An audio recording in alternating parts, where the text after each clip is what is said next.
seguridad. Ojalá alcancemos a dar todos, si no, al menos dar los más importantes, ¿listo?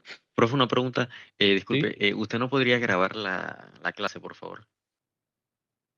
¿Cómo se graba acá? Ya encontré.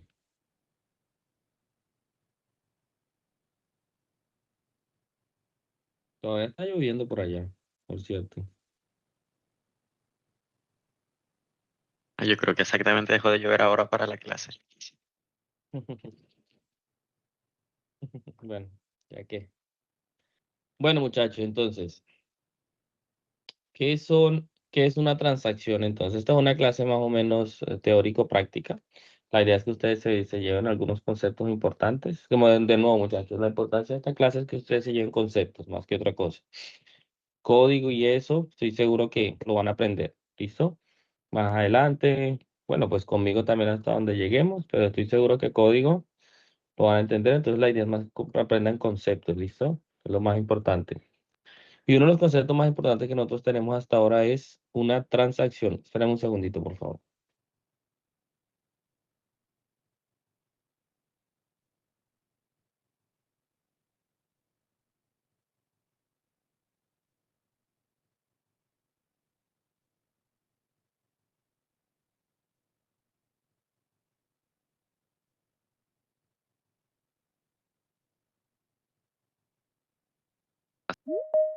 Bueno, entonces les estaba comentando, ¿qué es una transacción? ¿Listo? Muchas veces nosotros hemos discutido este concepto ya en clase, ¿listo?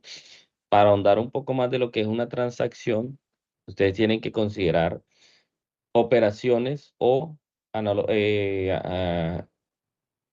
procesos de negocio que toman más de una sola tabla, ¿listo? Que infieren más de una sola tabla o más de un solo registro. ¿Listo? Pongámoslo de esta perspectiva. Uno de los ejemplos más comunes que nosotros tenemos es, por ejemplo, cuando nosotros hacemos una transferencia de una cuenta a otra, ¿listo? Consideremos una cuenta A y una cuenta B. Aquí tienen que al menos dos operaciones ocurrir, ¿no? Una, que si vamos a pasar 500.000 pesos, por ejemplo, de la cuenta A a la cuenta B, una cosa tiene que ocurrir, dos cosas tienen que ocurrir, perdón. Una, tiene que descontarse el dinero de la cuenta A y dos, tiene que abonarse el dinero en la cuenta B. ¿Listo? ¿Preguntas? Bien. Entonces, ¿qué es una transacción? Muchachos, una transacción no es más que el englobar todas las transacciones relacionadas con la intención de que se comporten como una sola. ¿Listo? Evidentemente, esto es mucho y muy, muy importante, ¿no? ¿Por qué? ¿Quién me da un ejemplo de por qué esto es importante? Trabajar con transacciones. ¿Qué se les ocurre? ¿Por qué es importante trabajar con transacciones? ¿Cierto? Es importante el momento de la consistencia de la información, ¿no? Imagínense que tal ustedes estén transfiriendo a Nequi y de repente, ahora no sé, están comiendo una salchipapa en el parque y de repente viene Nequi y se cae, como cae Nequi no se cae, y entonces queda al final de la transacción, al principio resulta que primero se descontó la plata de su cuenta y después es que se le abona a la señora o al señor de la salchipapa. Entonces, en ese caso, imagínense el problema que se van a meter ustedes. Resulta que esa era la única plata que tenían y se les descontó, pero a ellos no les llegó. ¿Listo? Eso evidentemente es inconcebible, ¿no? Y es un problema gravísimo de inconsistencia de datos. Entonces, en ese caso, es cuando nosotros utilizamos una transacción. ¿Listo? En una transacción hay una regla clave y es que tiene que ocurrir todo o no ocurre nada. ¿Listo? ¿Preguntas hasta ahora, muchachos? Profe, una pregunta. ¿En las transacciones hay validaciones? O sea, porque yo recuerdo que usted dijo de que cuando se hace una transferencia hay dos cosas. Se descuenta y al otro se le abona. Pero la idea sería que al principio de todo primero valide si uno tiene la plata, porque si no la tiene, ¿Cierto? pues no se puede mandar.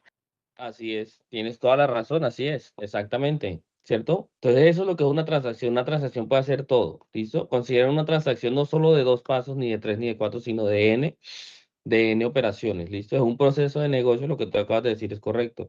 Si la persona tiene la plata, si la persona tiene cuenta, de hecho, si el tipo de cuenta es correcto, de dónde se va a descontar, hacia dónde va a ir, ¿listo? Todo eso va dentro de una transacción. ¿Listo? Entonces, todo tiene que ocurrir o nada tiene que ocurrir. ¿Eso qué quiere decir con lo que dijo Xavi, por ejemplo? Que digamos que durante la consulta hubo un error. ¿Listo? Durante la consulta hubo un error y resulta que ahí se cayó el sistema. ¿Listo? De ahí ya tiene que acabarse la transacción. La persona tiene que empezar una transacción nueva para continuar. ¿Listo? Aún así se haya o no descontado saldo. Entonces, sí, Xavi, tienes que englobar todas las transacciones relacionadas a un proceso. ¿Listo? No solo dos, ni tres, ni cuatro, ni solo las que actualizan, ni solo las que eliminan. Todas. ¿Listo? Las que consultan también. ¿Listo? Sobre todo cuando tiene que ver con concurrencia, ¿no? Por ejemplo, que los datos cambian. Digamos que tus datos cambiaron mientras tú estás haciendo una transacción, ¿listo? Eso también es un problema ahí de consistencia de datos. Entonces, sí, hay que considerar todo. Una transacción tiene de todo, ¿listo? ¿Preguntas, muchachos? Bien, vamos a ver un ejemplo acá.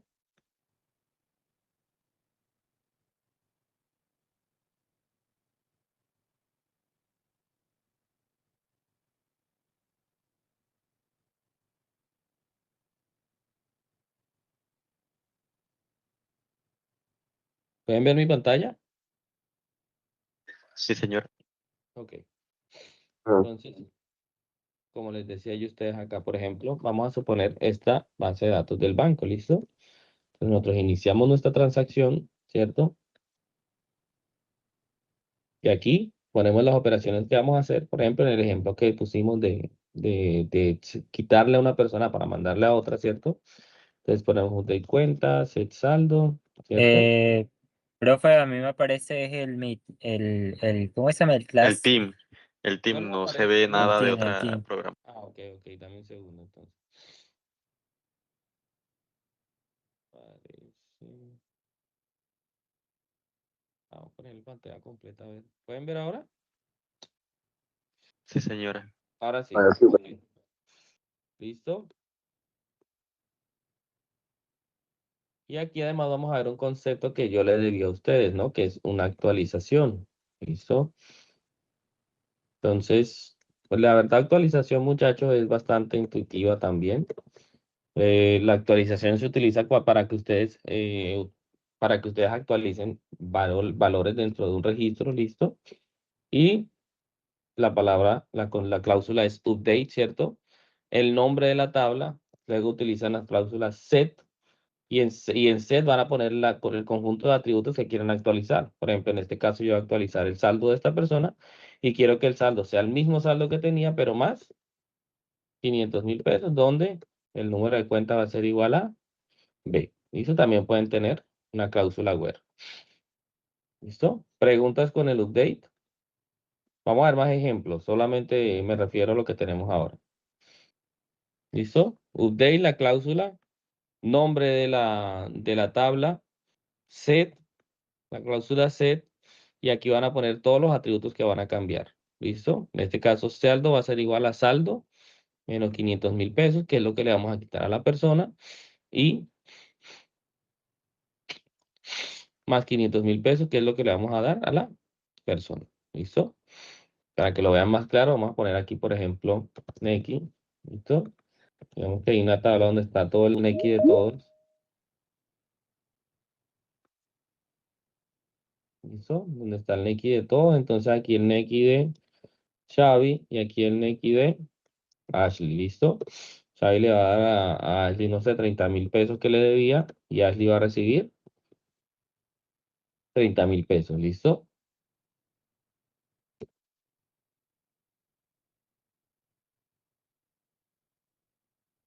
¿Preguntas, muchachos? Esto que ven aquí es una transacción. ¿Listo? Todo lo que está aquí. Todo lo que está aquí es una transacción. O ocurre todo o no ocurre nada. ¿Listo? ¿Preguntas, muchachos? Eso ocurre después de una validación. ¿Y cómo se hace la validación y después se hace eso? Pues la validación ya depende de si quieres, por ejemplo, utilizar una función o un procedimiento. ¿Listo?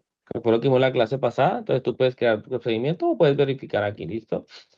Ya sabemos nosotros cómo verificar. Creas un procedimiento almacenado, por ejemplo, o creas un procedimiento y dentro de ellos, pues agregas la lógica que necesitas. ¿Listo? Para validar. si tienes, por ejemplo, entonces, por ejemplo, tendrían que crear una función nueva, ¿no? Entonces la función va a ser, no sé, eh, Que valide la plata que tiene alguien, por ejemplo. ajá, validar saldo y le mandas el nombre, ¿listo? Nombre de la persona, ¿listo? Entonces validar saldo, aquí recibe, por ejemplo, que Xavi tenga suficiente, ¿cierto? Y dependiendo de lo que haga eso. Bueno, por cierto, otra cosa, las transacciones también, bueno, pueden y deben ir en funciones almacenadas, ¿listo? O en procedimientos, que es donde más utilidad se les da, ¿listo?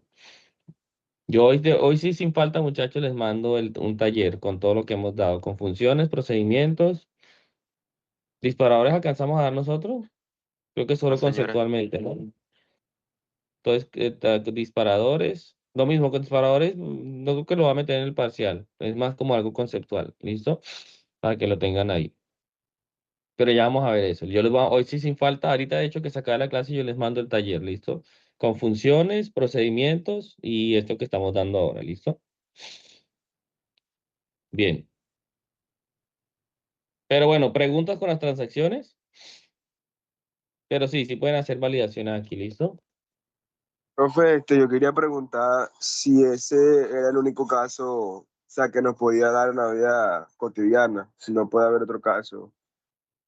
Pues sí, cualquier tipo de transacción que ocurra, sino que uno casi siempre utilizar como las más importantes, ¿no? Porque eso es algo que tiene, bueno, muy buena pregunta, creo que fue Kendrick, muy buena Sí. pregunta, muchachos, porque o sea, profe, ¿en qué otra situación esto es importante? Hay cosas, hay formas en que, hay lugares en que, situaciones, perdón, en que sí es importante, ¿listo? Por ejemplo, evidentemente aquí, no se puede perder plata, ¿no? ¿Dónde es importante? Cuando ustedes están cambiando una contraseña, ¿no? También es muy importante. Cuando están arreglando un registro médico, ¿cierto? No se pueden perder datos de su registro médico. Cuando están trabajando ¿con qué? Con objetos de esos digitales, ¿no? NFTs, monedas digitales, etcétera. ¿Listo? En ese caso también es importante. Pero cuando no es importante, cuando ustedes suben una foto a Instagram, ¿listo? No subir una foto a Instagram, pues no pasa nada, ¿cierto? No, no es que se va a acabar el mundo, vuelven, intentan y ya. Cuando suben un post en Facebook, ¿listo? Cuando pues, suben un post en X. En realidad, en esos casos no es necesaria una transacción porque no son datos importantes, así como les digo. La importancia, obviamente, de los datos se los dan ustedes, evidentemente. Pero, como les digo, hay situaciones en las que en realidad no es necesario utilizar transacciones. ¿Listo? Casos, Kendrick, y pues toda la clase, los que les acabo de dar. Cuando cuando la atomicidad de los datos, cuando los datos son muy críticos, ¿listo? Cuando no puede fallar, ¿listo? Entonces, sí, situaciones como les digo, muchachos, este tipo de situaciones, ¿listo? Por lo general, ustedes utilizan cuando es la situación muy crítica, ¿listo? En otros casos no son tan necesarios utilizar transacciones. Muy buena pregunta, por cierto. ¿Alguna otra pregunta, muchachos? Pero sí, de nuevo, Kendrick, es cuando necesitan datos muy críticos, ¿listo? Como dinero, cosas gubernamentales, de salud, contraseñas, etcétera. Imagínate qué tal se va la luz mientras cambia la contraseña, entonces se te daña ahí la contraseña y, en fin. Entonces, muchachos, ¿alguna otra pregunta? Bien, vamos a hablar ahora de lo que es ACID, ¿listo?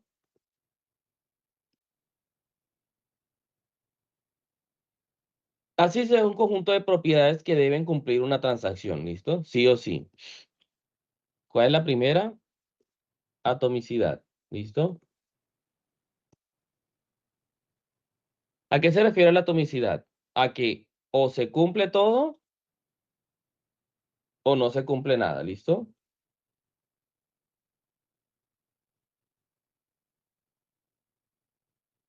Entonces, ¿qué mecanismo ofrece Postgres para eso? En este caso, si esto ocurre, ¿cierto? Lo que hizo Xavi, pero lo que hizo Ashley no, por algún motivo, se fue la luz en el servidor, se cayó, etcétera, alguna actualización, etcétera. Esto hace lo que se conoce como un rollback. ¿Listo? Y un rollback lo que es que echa para atrás todas las transacciones que se hicieron antes de la que falló. ¿Listo? En este caso, por ejemplo, digamos que se validó el saldo bien, se actualizó Xavi y digamos que aquí de hecho también se le va a dar digamos que aquí hay una tabla llamada cuenta, ¿cierto? Donde vamos a setear el saldo, que vamos a aumentarle el saldo. ¿Listo? Por ejemplo, el saldo, digamos que hay una comisión de 3.000 pesos, ¿listo? Y entonces aquí dan un banco, cuando ustedes transfieren, y este es Bancolombia, ¿listo? No sé, BBVA, es más cortico, ¿listo? Y entonces ya si no llegan 3.000, sino llegan 27.000, ¿listo?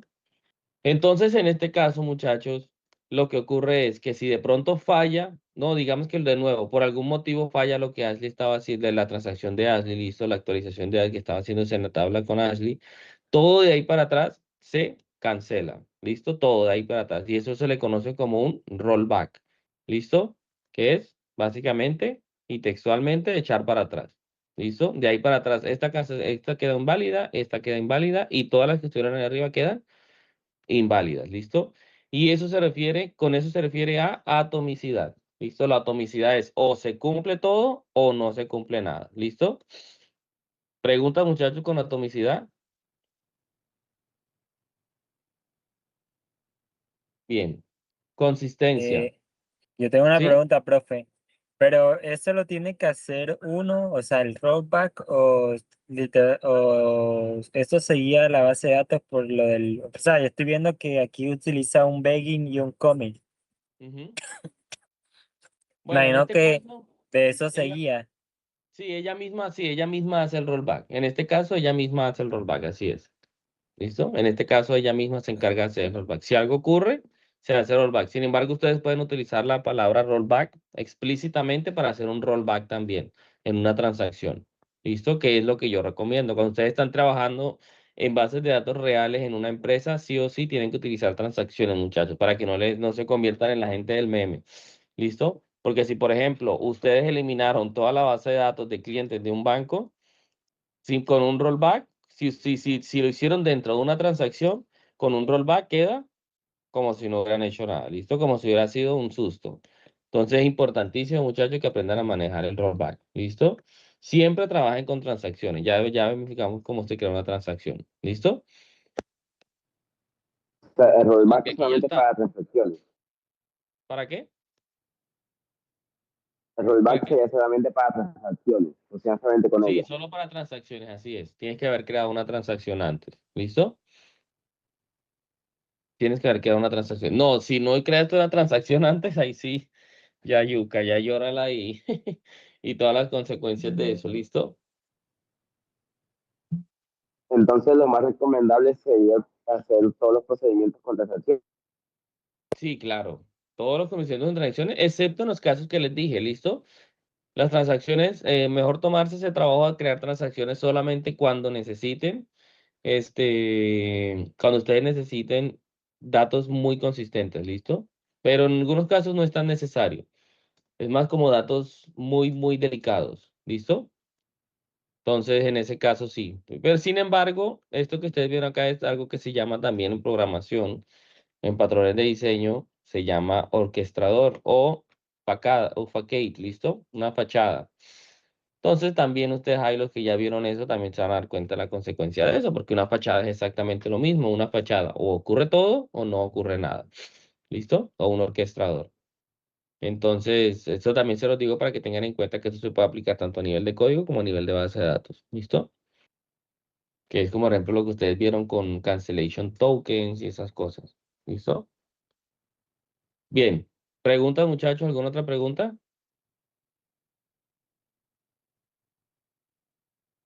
Entonces, siempre, yo creo que la verdad, sí, en el mejor de los casos siempre utilicen transacciones. ¿Listo? Es lo para estar más seguro. Ojalá se lleven eso, para que no se conviertan en el meme de la oficina. ¿Listo? Bien, muchachos. ¿Alguna otra pregunta? Bien, muchachos. La base de datos, cuando hablamos de consistencia, es que la base de datos pasa de un estado válido a otro estado válido, ¿listo? No se pierde consistencia mientras una transacción, después de una transacción, ¿listo? Si se pasan 30.000 pesos, se reciben 30.000 pesos, ¿listo? En este caso. Si se pasa un archivo, se recibe un archivo, ¿listo? No cambia, no va a desaparecer plata ni va a desaparecer cosas, ¿listo? ¿Preguntas, muchachos? Profe, y suponiendo que Bancolombia tiene su base de datos y yo mando dinero a otro banco, o sea, él pierde es el dato mío, para así decirlo, lo que mandé, pero sí lo recibiría, porque en sí lo recibes el otro banco y tal vez como son bases de datos diferentes, solamente el uno recibe y el otro como que pierde. ¿Sí me entiende lo que quiero decir? O sea, si ocurre un problema entre la transferencia entre bancos. O sea, lo que yo voy es que usted me dice de que la base de datos, si pierde, así por ejemplo, si yo mando dinero de mi cuenta a la suya, yo Ujú. pierdo 30 y usted gana 30 si estoy mandando 30.000, porque es el Sí, mismo, porque todo se está haciendo como en la misma base de datos, pero ya en ese tema del banco, si yo mando a otro banco, me imagino que otro banco tiene base de datos diferentes. sí, Entonces, claro. ahí no aplicaría lo de lo que se va, como que se devuelve, porque en ese caso ya lo que yo mandé se va, pero entrarás en la base de datos de la otra cuenta de banco.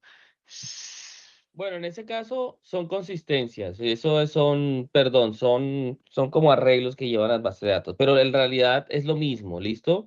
Porque cuando tú envías a un banco no es como si te descontaran 30.000 pesos, ¿listo? Y aún así, si se descontaran 30.000 pesos, en este caso, tú le estás diciendo, se enviaron a otro banco, o sea que eso quiere decir que pues yo nunca he trabajado con una base de datos de un banco, pero yo me imagino que ellos deben tener, por ejemplo, una tabla donde dice transferencias, no sé, transferencias internacionales o transferencias a otros bancos. ¿Listo? Entonces lo que hacen es tomar tu dinero y ponerlo en esta tabla que se llama transferencias a otros bancos. O sea, así me imagino que es como funciona. Entonces ya quedas tú con cero y esta tabla queda con 30.000 pesos. Pero no, los 30.000 pesos nunca van a dejar de aparecer en la base de datos de Bancolombia. Ahí siempre van a aparecer. O sea, si tú llegas a donde Bancolombia y pides un reporte, ellos te van a decir exactamente cuánto pasaste, cuándo lo pasaste y qué fue lo que pasó. ¿Listo? Sobre todo porque no sé si ustedes han tenido problemas cuando te envían dinero a otros bancos. Cuando ustedes envían dinero a otros bancos que por algún motivo el banco no lo recibió o bueno, no sé, por algún motivo, ustedes no se dieron cuenta de recibirlo, etcétera, lo que sucede es que su dinero vuelve otra vez a su cuenta. ¿Listo? Entonces, yo imagino que es así como ocurre. Que después de un tiempo el dinero vuelve a su cuenta. Entonces, yo imagino que así es como ocurre. De pronto hay una tabla en donde queda registrado todos los movimientos que se hicieron. Entonces, en este caso pasaron de 0 pesos a tuyo para, para pasárselos al banco. Porque no se le olvide que de todas maneras, como tú mismo dices, una relación entre dos bancos no es como si se pasaran plata real entre ellos. ¿Listo? No en ese caso. ¿Listo? Es más como, bueno, mira, dame los 30.000 pesos que yo te voy a mandar, porque esos 30.000 pesos yo se los voy a dar a un usuario de tu banco, ¿listo? Pero no es como si fuera dinero real que se pasaran entre ellos. Es más como, bueno, yo te presto a ti tanto para que se lo pagues a este usuario y tú me lo pagas a mí al final del mes o algún protocolo deben tener ellos para eso. ¿Listo? Pero no, la consistencia siempre se mantiene. Si tú enviaste 30.000, se pone en cero y esos 30.000 pesos deben existir en la base de datos del banco, ¿listo? No, eso no deberían desaparecer. Y no desaparece tampoco, eso sí lo tengo claro. ¿Listo? ¿Claro? Sí, señora. Entonces, en el caso de ustedes, si alguna vez van a trabajar en un sistema de ese tipo, tienen que hacer eso. ¿Listo? No pueden eliminar ahí cero y se pasó, imagínense, pues que no llegó algo ahí queda uno ahí, ¿listo? Pero muy buena pregunta. Bien, aislamiento. Muchachos, una transacción no afecta, no debería afectar, pues,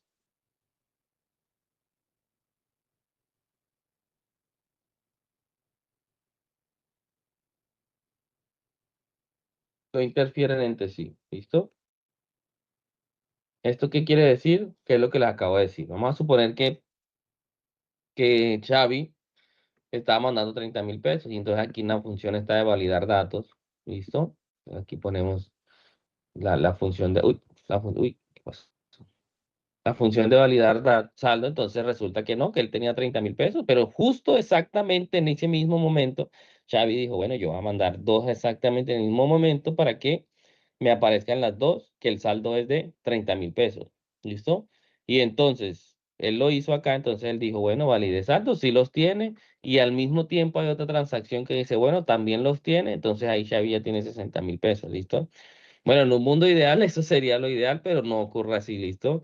Porque una transacción tiene que ser aislada, tiene que existir aislada de las demás. Las transacciones concurrentes no interfieren entre sí, ¿listo?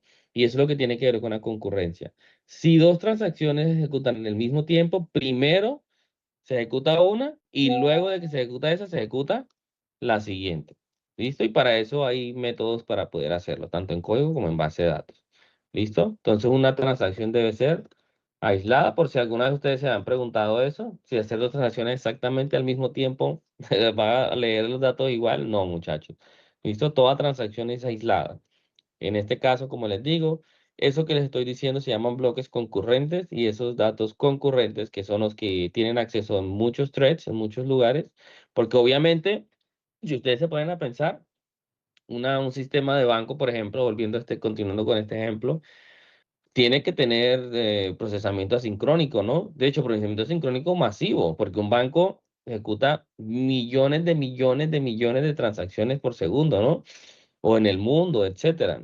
Entonces, en este caso existen mecanismos para hacer que una transacción sea completamente aislada. Y en este caso, lo más simple que pueden ver ustedes, muchachos, es primero se ejecuta una y luego se ejecuta la otra con los datos ya actualizados. ¿Listo? No se ejecutan las dos al mismo tiempo. Eso tiene algunas consecuencias. ¿Listo? Preguntas, muchachos, ¿con qué es el aislamiento?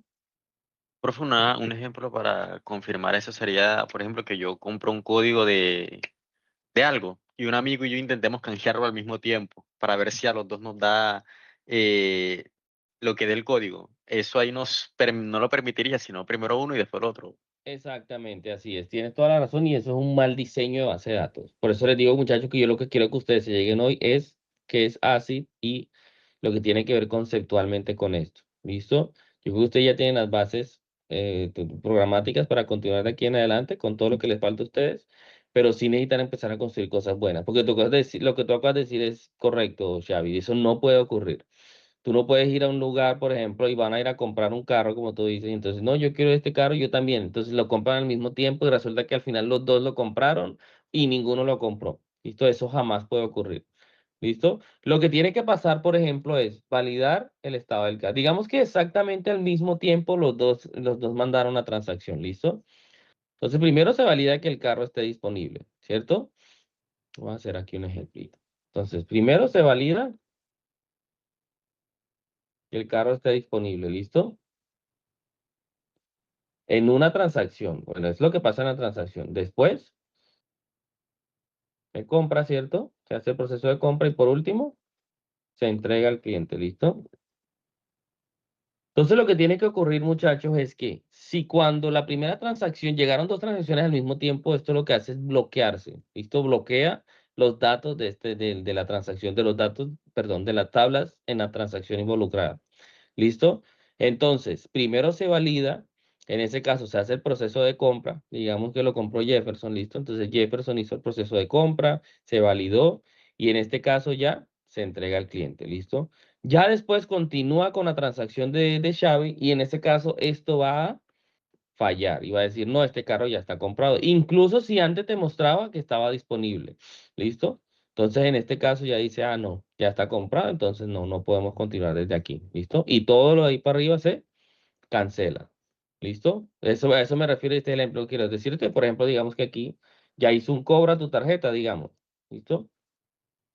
Cobro de, no sé, de anticipo, ¿listo? Entonces cuando el carro no esté disponible, todo de ahí para arriba se debe cancelar. ¿Listo? Porque ya el carro no está disponible. ¿Listo? Eh, yo he visto lugares, de hecho, uno de los peores sistemas que existen, yo no sé si es que lo hacen de aposta o qué, en donde he visto esto es, por ejemplo, ese de Ticketmaster y lugares donde venden, o los aeropuertos, por ejemplo, que a veces sobrevenden un vuelo o tiquetes que se sobrevenden también. Esos sistemas son porquería. ¿Listo? Imagínense hasta dónde ha llegado eso. Imagínense ustedes planeando todo un día, toda una vida, un viaje, para que lleguen al aeropuerto y les digan, ay, no, es que ese, pues ya el vuelo le hace un problema con su silla, ya lo tomó alguien más. Eso es inaceptable, ¿listo? Bueno, inaceptable en todo sentido, pero para aerolínea, Ese es un error calculado, profe. Ese ya es otra sí, cosa. ese es un sí, ellos sí, porque ellos, no, pero o sea, sí y no, porque es que a veces pasa que yo, por ejemplo, yo tengo una teoría y es que yo digo que esos sistemas antes al menos estaban mal construidos. Porque es que sí, yo entiendo que ellos esperan que hasta el final que se llene, que si no se llena lo revenden, lo vuelven a vender, etcétera. Yo eso lo entiendo. Pero el problema es cuando no ocurre así, cuando las dos personas lo compran con tiempo y van con tiempo y si hacen su check-in con tiempo. Y aún así he conocido casos en donde eso pasa y tampoco lo que hacen es mandar a la persona en otro vuelo, devolverle la plata, etcétera. ¿Listo? Entonces, yo digo que esos sistemas, no sé si ahora, la verdad, yo odio los vuelos, si les soy sincero, pero sí he visto casos de esos, sí he visto casos en donde eso ocurría eso sí antes, como les digo antes, así que lo que me hace pensar es que esos sistemas estaban mal hechos. Y ni hablemos de Ticketmaster, ¿no? Que Ticketmaster también es una porquería, cuando esos conciertos que paran haciendo, también a veces revende venden boletas de duplicada, entonces se le cancela, por ejemplo, o sea, te cobran la boleta y al final te dicen que la boleta no está disponible, o no te cobran, o sea, lo mismo, es un desastre eso también. Entonces, ese tipo de sistemas están muy mal construidos, ¿listo? No tienen esta atomicidad perdón, las propiedades ACID, ¿listo? Pues entonces, sí, la idea es que cuando esto ocurra, muchachos, yo a ustedes les diga no, ya entonces no, todo de ahí para atrás se cancela, ¿listo? ¿Preguntas, muchachos? ¿Alguna otra pregunta? Bien. Y por último, la durabilidad, ¿listo? Una vez que ustedes han hecho comida de una transacción, los datos son inamovibles, ¿listo? Ya son cambios permanentes. Ya no hay vuelta atrás, ¿listo? De ninguna forma, ¿listo? Cuando ustedes llegan a la cláusula commit, ya no hay vuelta atrás. Ya los datos están en la base de datos, ¿listo? De manera definitiva, ¿listo? Incluso si se cae el servidor, si el servidor se cae un segundo antes de hacer el commit, una milésima de segundo antes de hacer el commit, entonces no se hace el commit y entonces los datos se eliminan. ¿Listo? Todos los cambios de ahí para arriba se eliminan. Si pasa un segundo antes de hacer el commit, todos esos datos se echan para atrás. Se cayó el sistema, se fue la luz, no sé, tienen servidor aquí en Valledupar para que se pare yendo la luz, si es que no se va ahora, por cierto. Entonces, de ahí para atrás todo se echa para atrás, ¿listo? Pero cuando se le hace commit ya, los datos se confirman, ¿listo? ¿Preguntas, muchachos? Bien.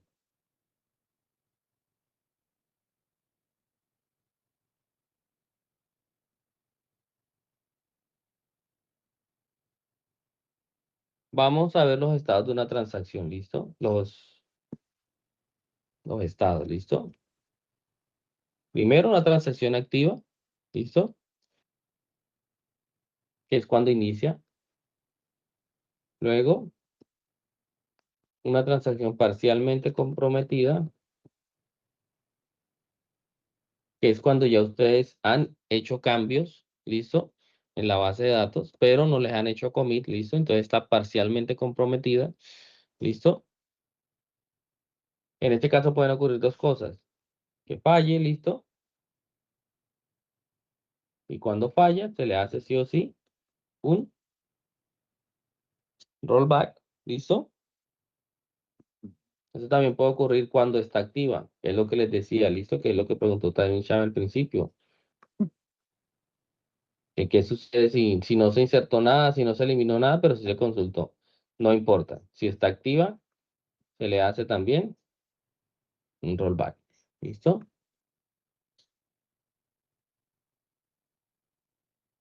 Y por último, cuando está completamente comprometida, ¿listo?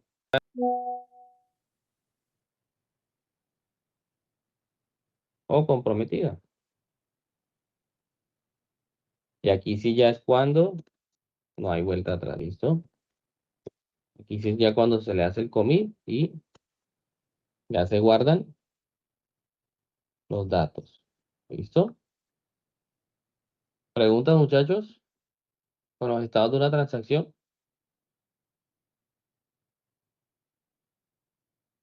Entonces, cuando está activa, la transacción se está ejecutando. ¿Listo?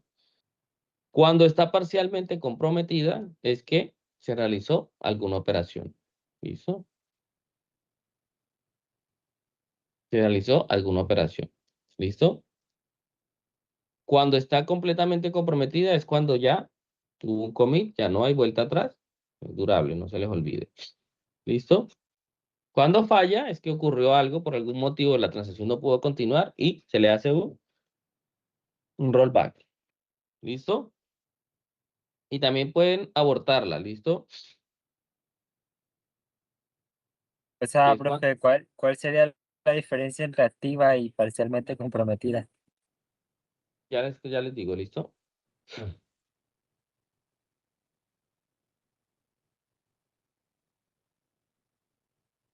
Listo. Activa es que está activa, ¿listo? O sea, no necesariamente has hecho, o sea, se está ejecutando algo, ¿listo? Se está ejecutando algo, ¿listo? Puede haber sido una eliminación, un update, o puede haber sido un select, ¿listo? Se está ejecutando una transacción, ¿listo? Parcialmente comprometida sí ya es cuando tú hiciste algún cambio, ¿listo? Realizaste algún cambio dentro de la transacción. Eliminaste, actualizaste o insertaste algo, ¿listo? Ahí se dice que está parcialmente comprometida, ¿listo? ¿Por qué? Porque ya hay algún cambio, ¿listo? Ya comprometiste algún dato, ¿listo? Completamente comprometida es cuando ya tú haces commit, ¿listo? Cuando la transacción termina y todos los datos que estaban comprometidos se ejecutan completamente, ¿listo? Ya no hay vuelta atrás, ¿listo? Y abortarlas cuando ustedes explícitamente llaman un rollback, ¿listo? Por algún motivo, de pronto tras una verificación, una validación, etcétera, ¿listo? Entonces, activa, no necesariamente has hecho algún cambio, ¿listo? Puedes haber hecho algún select o puedes estar haciendo una validación, etcétera, y se va a la luz. En ese caso, está activa, ¿listo? Pero no está parcialmente comprometida porque no has hecho ningún cambio todavía. ¿Listo? Cuando haces algún cambio, ahí sí ya está parcialmente comprometida. ¿Listo? ¿Claro?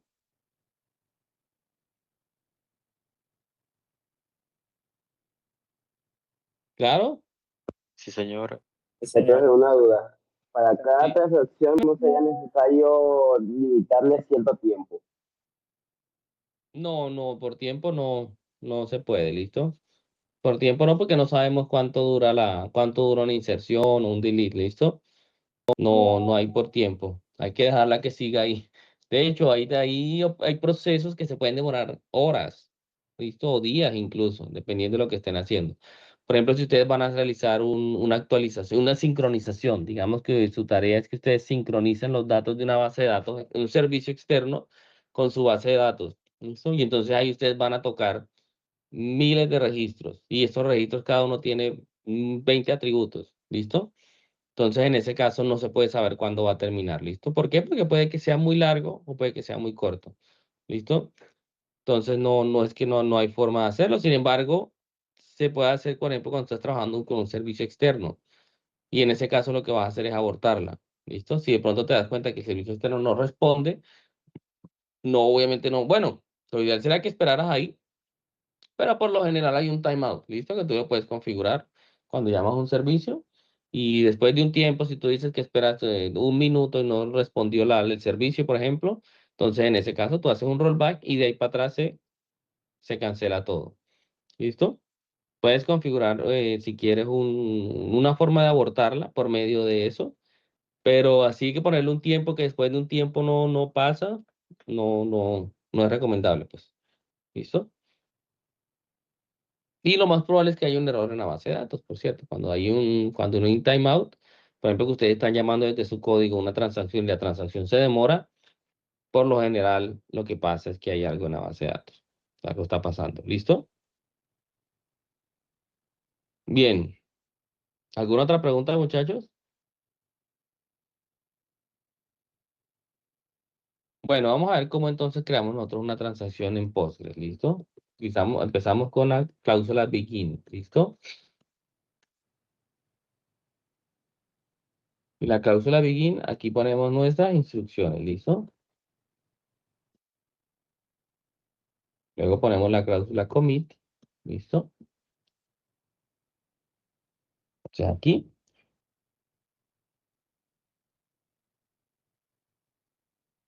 Para iniciar la transacción, ¿listo? Y commit es para confirmarla, ¿listo? Ahora, si nosotros queremos hacer un rollback, entonces ponemos begin, ¿listo? Hacemos todas las operaciones aquí. Y ponemos al final un rollback, ¿listo? Y esto lo que va a hacer es echar para atrás todas estas instrucciones.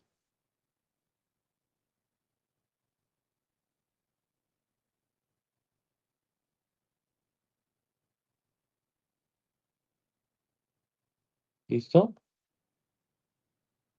Ya vamos a ver ejemplos, ¿listo? Pero hasta ahora, ¿alguna pregunta? Bien.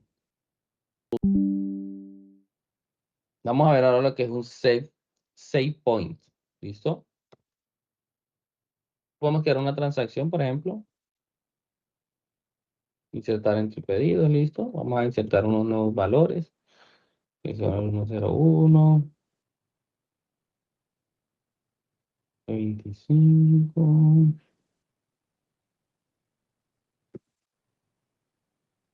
¿Listo? Aquí estamos insertando un nuevo pedido, en donde 101 es el número del pedido y C01 es el número del cliente, ¿listo? Lo insertamos y ponemos un set point que lo que hace es que, bueno, ya vamos a verlo cuando terminemos el ejemplo, ¿listo?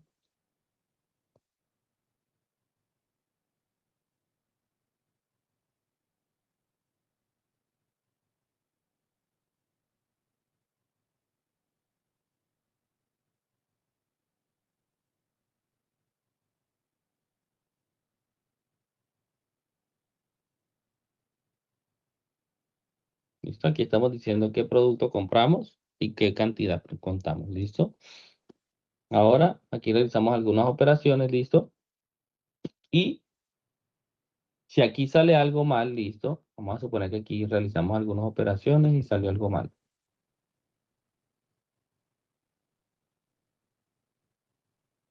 Entonces, en este caso, si nosotros tenemos aquí un rollback to SP1, ¿listo? Esto lo que va a hacer es hacerle un rollback al set point.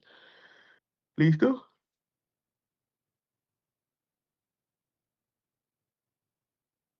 sea, básicamente es como un mecanismo de reintento, ¿listo? Dentro de una transacción.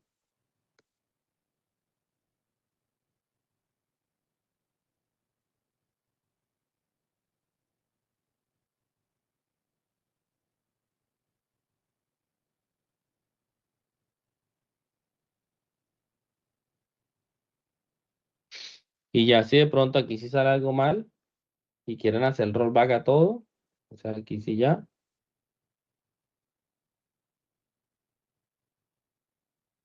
se hace un rollback. Bueno, es que el rollback depende de una condición también, ¿no? Entonces tienen que poner aquí alguna condición.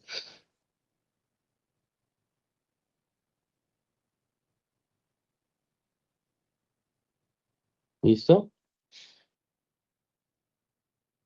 Bien, muchachos. ¿Preguntas con este código? Por ejemplo, cuando te dice que algo salió mal, ¿qué puede salir mal? Cualquier error que les acabo de decir, se fue la luz, se desconectó la base de datos, algún problema con el disco, ¿listo? Cualquier cosa que pueda pasar. Eso es lo que puede salir mal. Porque si ustedes se ponen a pensar dentro de una base de datos, ¿listo? ¿Qué puede salir mal? Lo único que puede salir mal es que los datos se corrompieron, por ejemplo. Literalmente, o sea, como le digo, muchachos, siendo la base de datos la fuente de todo, ¿listo? La verdad, lo único que puede cambiar ya una base de datos son cosas físicas. ¿Listo? O sea, que se cayó el servidor literalmente, que se quemó, que hubo una inundación y se dañó el servidor, ¿listo? De resto no puede pasar más nada. Porque esa es la única forma de que una base de datos falle. ¿Listo? Perdón, muchachos. La única forma de que una base de datos de falle es eso. ¿Listo? Que haya un fallo físico. O así es lógico, tienen que ver algo, por ejemplo, con una actualización que hubo, que se estaban actualizando los servidores o algo así, ¿listo? O un exploit que salió, etcétera. ¿Listo? Entonces, por ejemplo, en este caso, insertamos el pedido, ¿listo? Creamos un set point y aquí insertamos el producto 1 que estuvo dentro de este pedido, ¿listo? Ahora, si algo salió mal, de nuevo, algo salió mal, muchachos, como les digo, siendo la base de datos la fuente de todo, puede ser un problema físico o un problema lógico. Físico es cuando literalmente le pasa algo al servidor, ¿listo? No se le olvide que la nube no existe físicamente, la nube es un servidor por allá en otro lado alojado, ¿listo? Entonces, no sé, se mojó, se quemó, se fue la luz, algo pasó. Entonces, en este caso, lo que pasa es que hacemos rollback a SP1, o sea que venimos acá y volvemos a intentar ingresarlo acá, ¿listo? Y eso tiene que ver con lo que dijo el compañero antes también, porque vamos a suponer que pasó algo, ¿listo? Pasó algo transitorio, no sé, se dañó la base de datos, etcétera, algo, ¿listo? Entonces, en este caso, perdón, una actualización. Entonces, en este caso, esto se va a quedar iterando aquí hasta que la base de datos esté de nuevo en línea, porque esto va a seguir saliendo mal. Entonces, va a seguir saliendo mal y esto va a seguir haciendo rollback acá. Entonces, va a seguir haciendo rollback y va a seguir haciendo rollback y así, y así sucesivamente, hasta que otra vez los datos estén bien, ¿listo?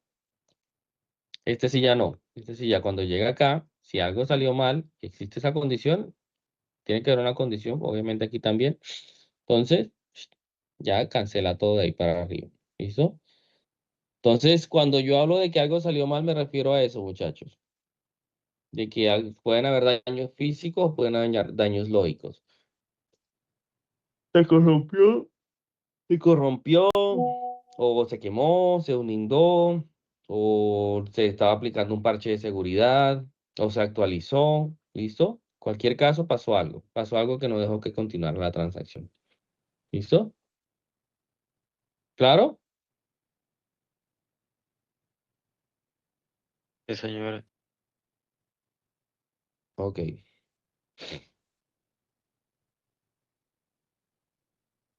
Ahora, vamos a hablar de lo que son los problemas de concurrencia. ¿Listo? ¿Ustedes saben qué es concurrencia? Cuando algo coincide al mismo tiempo, no, algo así similar. Sí, cuando algo se está ejecutando concurrentemente, ¿no? Cuando hay cosas que se están ejecutando al mismo tiempo, básicamente, ¿listo? Esto obviamente es muy necesario, de hecho, muy necesario en computación distribuida. Un ejemplo que les doy es el que les acabo de decir, ¿no? Un banco, por ejemplo, maneja millones de transacciones de forma concurrente. ¿Listo? Él no puede esperar que, por ejemplo, yo termine mi transacción para luego seguir con la siguiente y luego la siguiente y luego la siguiente, ¿no? Eso no puede ocurrir así. Él tiene que correr las cosas de forma asincrónica, o sea, crear bastantes canales de comunicación, listo, en este caso entre el dispositivo del cliente y su base de datos, y todos los clientes posibles tienen que interactuar por medio de ese canal, listo, o sea, que hay muchísimos canales abiertos. Entonces, eso es lo que se llama concurrencia, listo, cuando hay muchísimos canales abiertos y hay muchos datos interactuando entre esos canales. ¿Listo? ¿Preguntas? Bien, muchachos. Cuando nosotros estamos trabajando con este tipo de computación concurrente, pueden ocurrir problemas que dañan básicamente nuestros datos. ¿Listo? Y entre ellos, los problemas que sabemos son lectura sucia. ¿Listo? ¿Qué se les ocurre que es lectura sucia?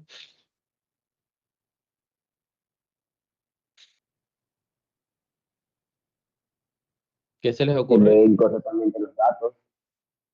Cuando una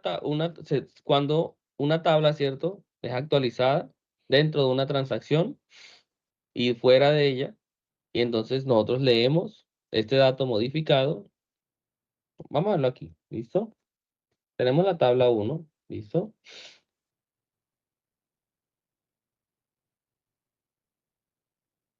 ¿Listo? Y en la tabla 1 vamos a hacer un update a una cuenta. ¿Listo? Un update cuenta saldo. ¿Listo? Igual a 0. Donde el ID sea igual a A. ¿Listo? Claro, esa consulta, lo que estamos es actualizando el saldo de una cuenta donde el ID sea igual a A. ¿Listo? Ahora, esto ocurre dentro de una transacción T1, ¿listo? Pero de una transacción T2, nosotros vamos a hacer un select. Le vamos a seleccionar el saldo, ¿listo? De la cuenta, donde el ID sea igual a A. Entonces, en una transacción actualizamos el saldo, ¿listo? Y en otra transacción lo mostramos, ¿listo?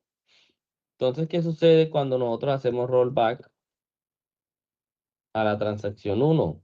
¿Listo? ¿Qué creen que suceda? Hay un dato sucio, ¿no?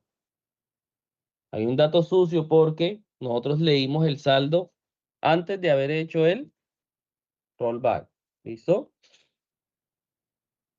Por ejemplo, aquí la actualizamos a 0. Entonces, esto debería devolvernos 0.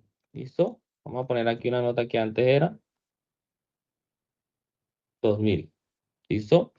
Antes era 2000, lo actualizamos y lo pasamos a 0. Entonces, en la segunda transacción, ¿qué valor vamos a leer, muchachos?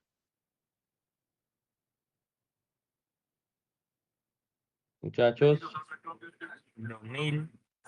2000, ¿cierto? ¿Quién está de acuerdo con el compañero?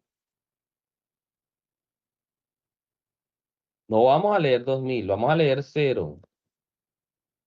Vamos a leer 0 porque se actualizó aquí arriba, ¿listo? En esta transacción. Aquí leemos 0, ¿cierto? Y cuando hacemos rollback aquí, vuelve a 2000. Y entonces, si volvemos a seleccionar de esto, ¿qué valor vamos a obtener? 2000, ahora sí. 2000, ¿cierto? Entonces ahí hay un problema. ¿Listo? Hay un problema de concurrencia. Evidentemente, ¿listo?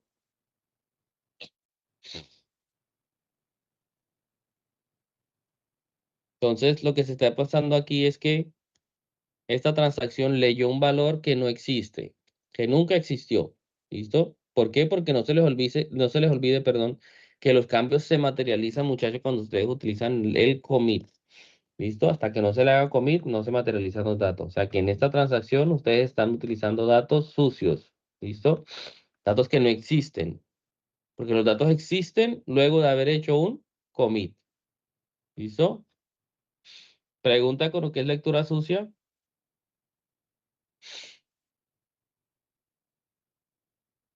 Lectura no repetible.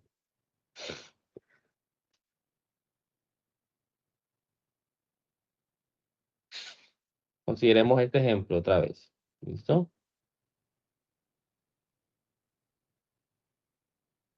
Vamos a seleccionar el saldo, ¿listo? De la cuenta.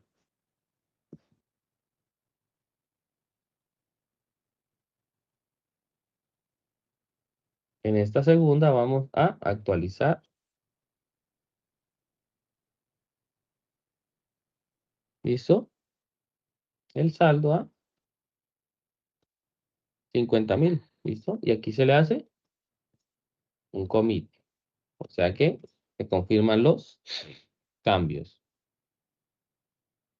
Y aquí nosotros hacemos la misma consulta que hacíamos antes. ¿Listo?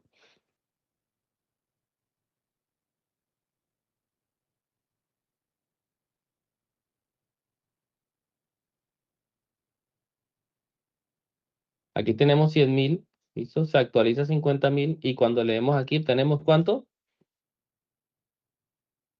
¿Cuánto tenemos, muchachos? 50,000. ¿Listo? Entonces, en este caso hay un problema también porque la transacción 3 y la transacción 1 están recibiendo datos diferentes. ¿Listo?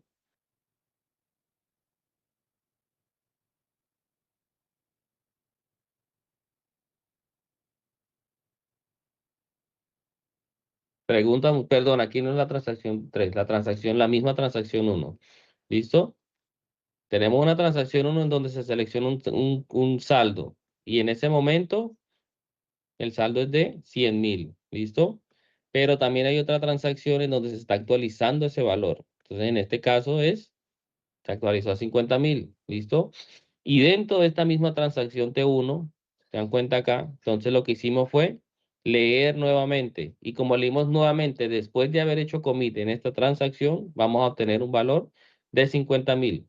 Entonces, dentro de la misma transacción, hay valores diferentes. ¿Sí se dan cuenta? ¿Preguntas, muchachos? Con la lectura no repetible. Dentro de una misma transacción, no se les olvide. ¿Listo?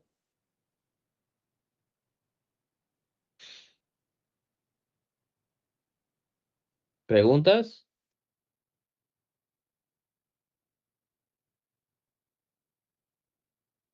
Bien. Vamos a ver lo que es la lectura fantasma. ¿Listo? En este caso, consideremos de nuevo una transacción. ¿Listo? Vamos a seleccionar. Vamos a contar. ¿Listo?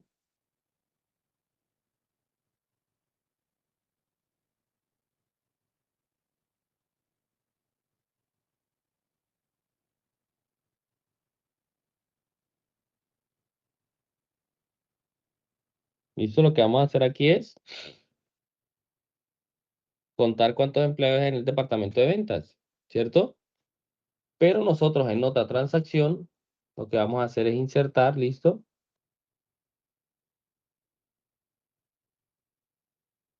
Values, etcétera. ¿Listo?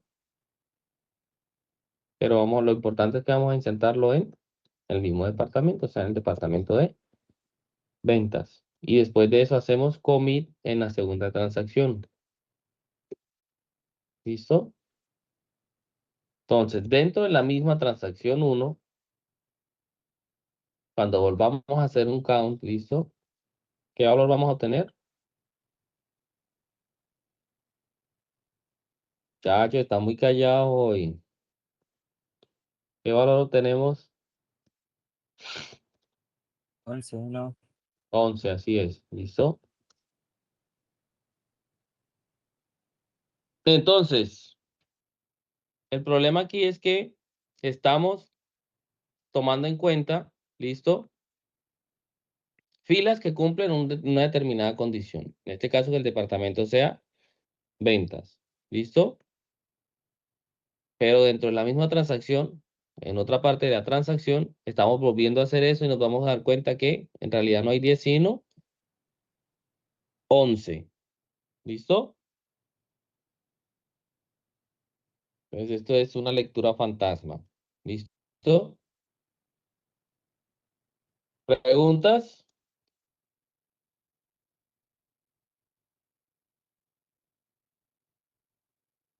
¿Cómo? Ah, porque estás leyendo datos fantasmas. Leíste datos fantasmas, ¿listo? Bueno, pues no es fantasma de un fantasma tradicional, ¿no? Que estamos haciendo lecturas fantasmas. ¿Listo? Aquí, un dato que no debería existir exactamente. Por ejemplo, ¿ustedes dónde encuentran el count? Por ejemplo, digamos que el count ustedes lo utilizan para una lógica de negocio. Si hay 10 empleados en el departamento de ventas, que ocurra tal cosa. ¿Listo? Entonces, en este caso, como hiciste una lectura fantasma de datos aquí, entonces ocurre la lógica de negocio. Pero más adelante vuelves y preguntas. Que el count de nuevo, pero esta vez ahora es 11. ¿Por qué? Porque como no manejaste la concurrencia con la transacción 2, entonces obtuviste un 11 ahora. Entonces, en este caso, hubo otra lectura fantasma y la lógica de negocio va a cambiar completamente, ¿listo? Porque si antes eran 10 y ahora son 11, puede que la lógica de negocio cambie, ¿listo? Entonces, lo que pasa es lo que estás viendo ahí es más bien como datos fantasmas. Date cuenta que es como este que está aquí, solo que este es actualización y este es inserción. ¿Listo? En este los datos no son repetibles y en este caso estás haciendo lecturas fantasmas porque estás contando o considerando, porque no puede ser solo contar, ¿listo? Por ejemplo, que tú quieres saber el promedio de los empleados que hay en ventas, ¿listo? ¿Sabes qué es con average? ¿Listo? Entonces, en este caso, por ejemplo, el salario. Entonces, en este caso, va a ser diferente arriba que abajo. ¿Listo? Entonces, es una lectura fantasma. ¿Listo? Consideren lo que este es update y este es insert. Update nos permite a nosotros hacer lecturas no repetibles y insert nos permite hacer lecturas fantasmas. ¿Listo? ¿Claro? Ok. ¿Alguna otra pregunta, muchachos? Actualización perdida. Vamos a hacer que T1 y T2 actualizan el mismo dato. ¿Listo? Perdón. Actualizan el mismo dato. ¿Listo? Pero T1 se pierde porque T2 lo sobrescribe. ¿Listo? Ahora, profe, ese es el comportamiento que usted nos dijo que había, ¿no? Que una transacción se ejecuta después de otra, ¿no? Sí, pero eso también implica algo, muchachos. ¿Qué implica? Que las transacciones deben tener un orden, ¿listo? Porque yo les estoy diciendo que si ocurren al mismo tiempo, y ocurren al mismo tiempo es que ocurren exactamente en el mismo tiempo, ¿listo? En el mismo milésima de segundo, ¿listo? Entonces, en ese caso, ¿cuál ocurre primero? ¿La T1 o la T2? ¿Listo? ¿Y qué pasa si se ejecuta la T1 antes de la T2? ¿Listo? Entonces, a eso se refiere la actualización perdida. ¿Listo? ¿Alguna pregunta, muchachos, con los problemas de concurrencia? Estos que les estoy mostrando son problemas de concurrencia, o sea, son problemas que pueden ocurrir si ustedes no manejan bien la concurrencia en su base de datos. ¿Listo? ¿Preguntas, muchachos?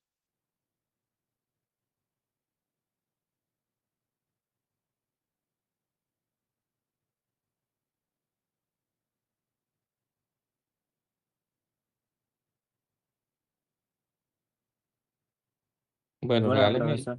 ok, regálenme un minuto, por favor, voy a ir a buscar agua, ¿listo? Ya vengo.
Listo, muchachos, continuemos acá entonces.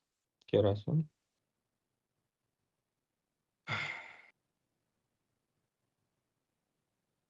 Vamos a hablar entonces ahora de lo que es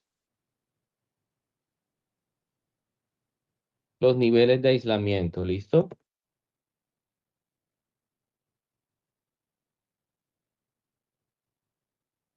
SQL define 4 niveles de aislamiento que controlan estos problemas que acabamos de ver, ¿listo? Estos son los problemas que ocurren con la concurrencia, ¿listo? Problemas de concurrencia,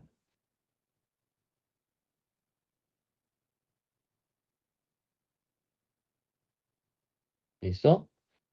Entonces, SQL nos provee de 4 niveles de aislamiento. 1, leer.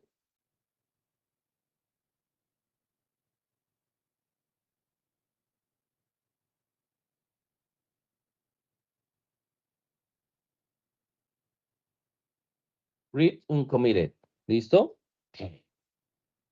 Y este read uncommitted lo que nos hace a nosotros es, esperen para ver algo, si puedo hacerlo acá.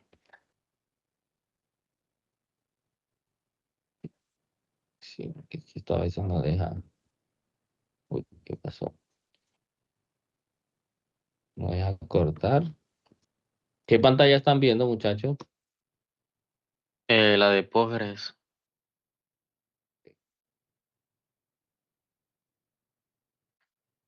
Segundo acá.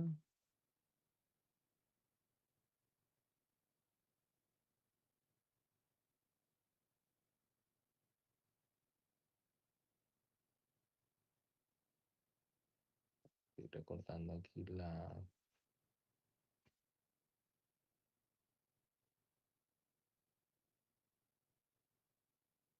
El aislamiento.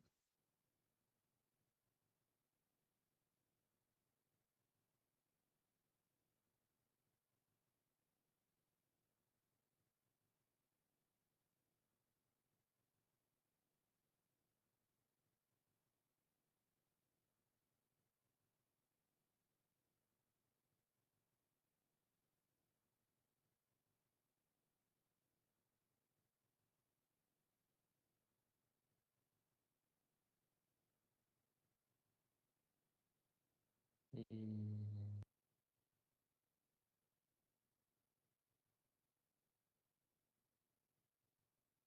¿Qué se hizo?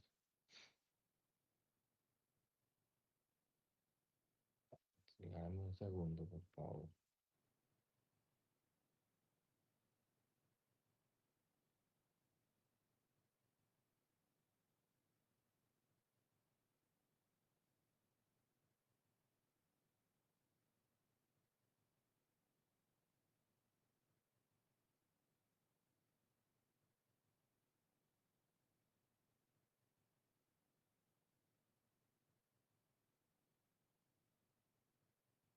Listo, ¿pueden ver la pantalla otra vez? Entonces aquí están los 4 niveles de aislamiento, muchachos. Read and committed, lo que nos permite a nosotros es sobrellevar el dirty read, el non-repeatable read y el phantom read. ¿Listo? La lectura sucia, la lectura no repetible y la lectura fantasma. ¿Listo? El read commit evidentemente es que ustedes puedan leer cuando no han comiteado. ¿Listo? O sea, cuando no han guardado cambios. ¿Listo? El read committed lo que hacen es impedir, ¿cierto? Que ocurra el dirty read, el non-repeatable read y el phantom read. Y tiene sentido. ¿Listo? ¿Por qué tiene sentido? Porque si ustedes van a leer algo que no se ha comiteado, visto algo, cambios que todavía no existen, de hecho, yo los voy a llamar así de ahora en adelante, cambios que no existen, van a tener problemas de lecturas sucias, van a tener problemas de lecturas no repetibles y van a tener problemas de lecturas fantasmas. ¿Listo? Cuando ustedes utilizan el read, un committed. El read committed es un poco más diferente porque en este caso, si no nos permite a nosotros, entonces, bueno, impide más bien que ocurra una lectura sucia, ¿listo? Pero aún así sigue permitiendo lecturas no repetibles y lecturas fantasmas. ¿Listo? Y lectura repetible lo que permite es evitar que ocurran lecturas sucias, lecturas no repetibles, perdón, y lecturas fantasma. Y por último, que es el que más se debería utilizar, que es el serializable. ¿Listo? El serializable es cuando literalmente ustedes serializan un objeto. El objeto en sí no representa en sí mismo sus atributos, sino un serial. ¿Listo? En este caso, este sí permite que de pronto ustedes lo han visto en programación con serializables. ¿Listo? Un objeto serializable es uno que puede transportarse por medio de cualquier canal y va a ser siendo exactamente el mismo. Esto tiene que ver con clonación, etcétera. ¿Listo? Entonces, en este caso, este es el que menos impedimentos tiene. Nos va a permitir realizar perdón, sobrellevar la lectura sucia, la lectura no repetible y la lectura fantasma. ¿Listo? Ahora, por defecto, Postgres utiliza read committed. O sea que hay que tener cuidado cuando estamos haciendo lecturas no repetibles y lecturas fantasmas. Sin embargo,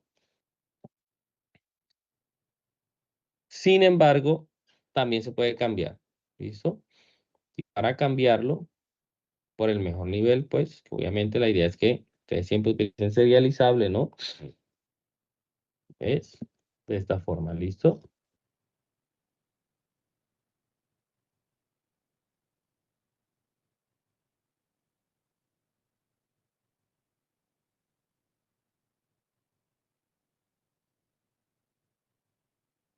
Y en este caso están garantizando que la transacción de ustedes no tenga ninguno de estos problemas de concurrencia. ¿Listo? Por defecto, Postgres. Por defecto, Postgres es read committed. ¿Listo? Y read committed sabemos que nos permite todavía tener problemas de lecturas no repetibles y lecturas fantasmas, listo. Perdón. ¿Listo? Ahora, ¿qué nivel usar? ¿Listo? De nuevo, viene de todos los requerimientos que ustedes tengan. ¿Listo? ¿Qué nivel de aislamiento utilizar en una transacción? Profe, puedo utilizar todas como serializable, ya que usted dice que es el más seguro. ¿Listo? Ahí es donde viene el problema con la concurrencia, si ustedes no lo habían pensado. ¿Listo? Que la concurrencia obliga a que una transacción espere que otra se haya completado. ¿Listo? O sea, obliga, cuando ustedes están trabajando con problemas concurrentes, tienen que sí o sí isolar uno de los objetos que ustedes están utilizando, ¿listo? Los datos de este objeto tienen que estar aislados mientras ocurre la transacción. ¿Listo? O sea, tienen que estar aquí en un conjuntico mientras nada puede acceder a esos datos mientras esté existiendo la transacción. ¿Listo? Nada puede acceder a esos datos.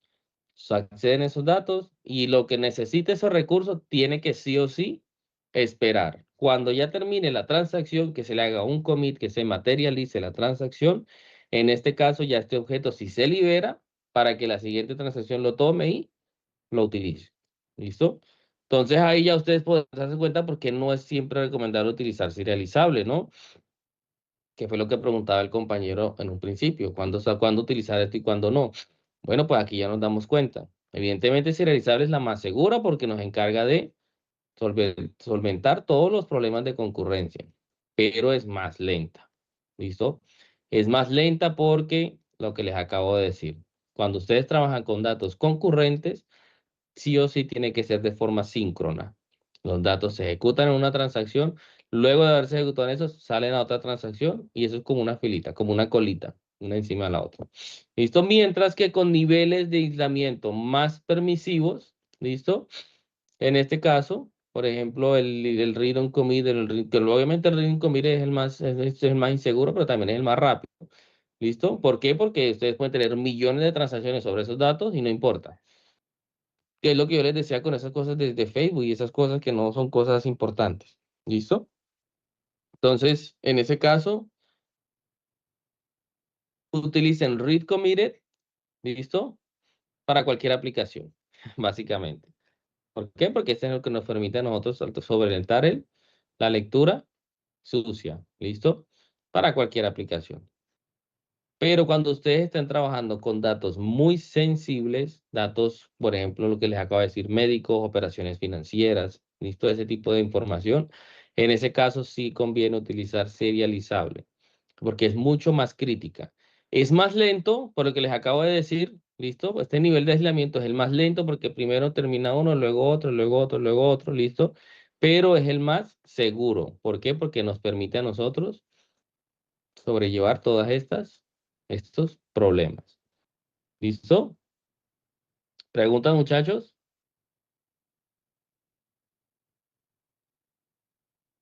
¿Preguntas? Bien. Sigamos aquí entonces.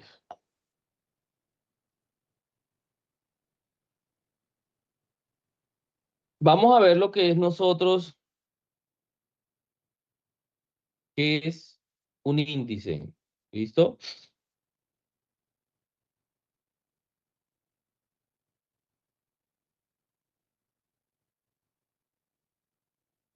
Vamos a ver nosotros lo que es un índice ahora. ¿Listo?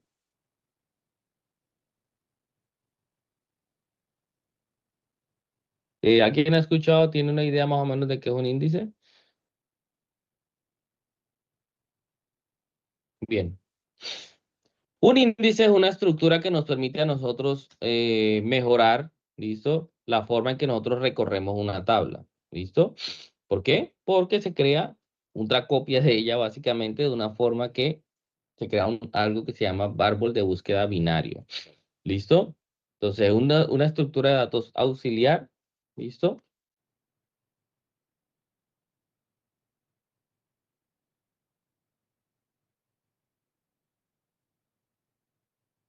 Que permite básicamente indexar datos de una manera más rápida, ¿listo? Vamos a poner una analogía para que lo entiendan. ¿Listo? Vamos a suponer que ustedes tienen un libro. ¿Listo? Y en este libro ustedes pusieron índices. ¿Listo? Pusieron, por ejemplo, perdón, en un diccionario, perdón. ¿Listo? Entonces, en este diccionario ustedes pusieron un índice y entonces en el índice ustedes les dice exactamente en qué página está el dato que ustedes están buscando. ¿Listo? Entonces le dice, ah, no, unidad uno página tal. Entonces ustedes van directamente a esa unidad y a esa página. ¿Listo? Ana, la unidad de esto está acá y está acá. ¿Listo? Entonces eso básicamente. Ustedes crean un índice de sus datos. ¿Listo?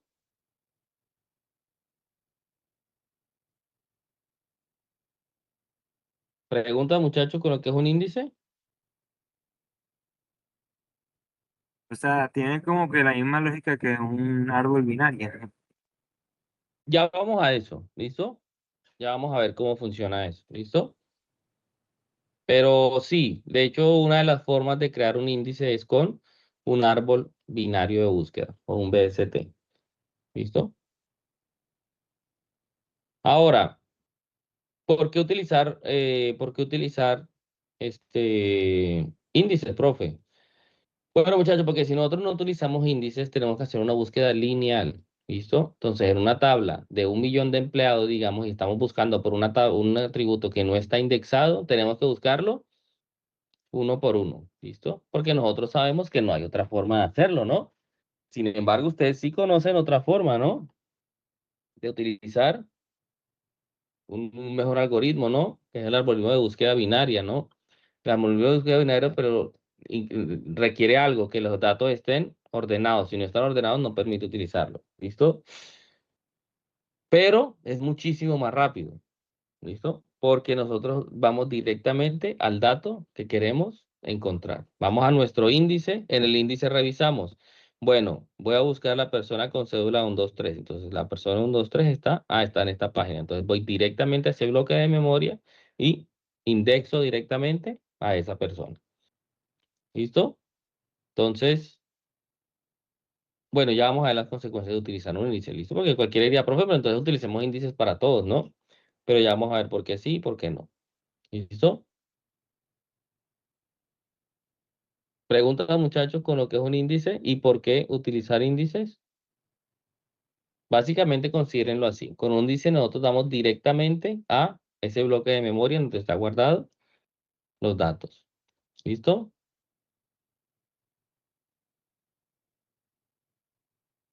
Preguntas, muchachos. Bien. Lo que les decía, tipos de índices que existen en PostgreSQL. Tenemos el B-tree, ¿listo? Que es un árbol binario. ¿Listo? ¿Y es útil cuando?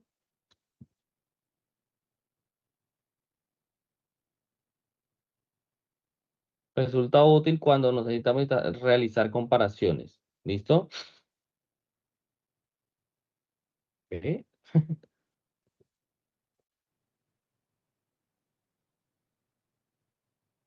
¿Listo? Existe otro que es un hash, ¿listo? O lo que es una tabla de colisión, ¿listo? Una tabla de dispersión, ¿listo? Este es cuando necesitamos realizar consultas, pero exactas, ¿listo? una tabla de dispersión. Por ejemplo, todas las llaves primarias en una base de datos, por cierto, tienen índices. Te los digo ahora, ¿listo? Ustedes que una llave primaria por defecto se crea con un índice. Y eso lo que se llama es una tabla de dispersión, ¿listo? Una hash table. ¿Por qué? Porque considero una hash table como una tabla en donde nosotros relacionamos un atributo único de una persona con la persona. ¿Listo? Entonces nosotros ya vamos directamente a la cédula de esa persona. ¿Listo? Y existen otros dos que no se los voy a explicar porque son un poco complejos. ¿Listo? ¿Preguntas, muchachos?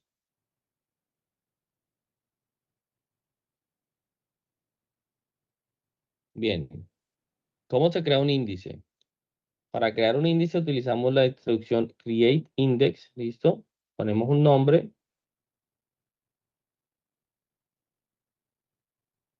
y le ponemos el atributo. ¿Listo? Por defecto, Postgres lo crea como un árbol binario. ¿Listo?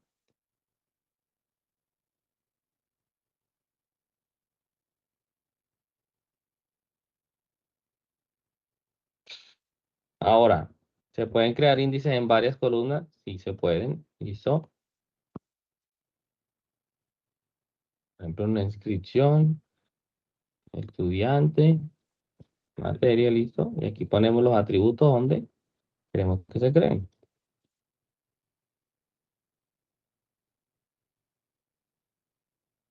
Por defecto ya sabemos que lo crea como un árbol de búsqueda binario. ¿Listo?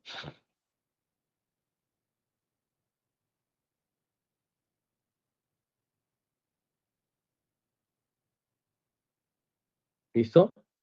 También podemos crear uno que garantice unicidad en el atributo que estamos viendo. ¿Listo? Que sea único. Que es una forma de optimizar la base de datos. Obviamente no vamos a ahondar en eso. ¿Listo?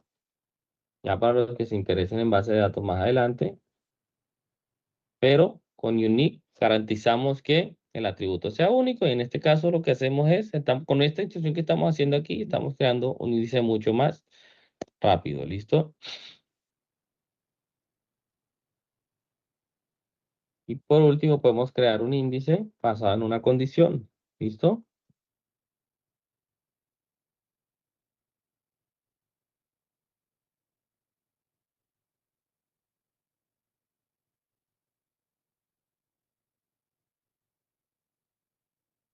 Obviamente, por ejemplo, en este caso queremos crear un índice solamente en los trabajadores que están en estado activo. ¿Listo? Bien. ¿Preguntas, muchachos?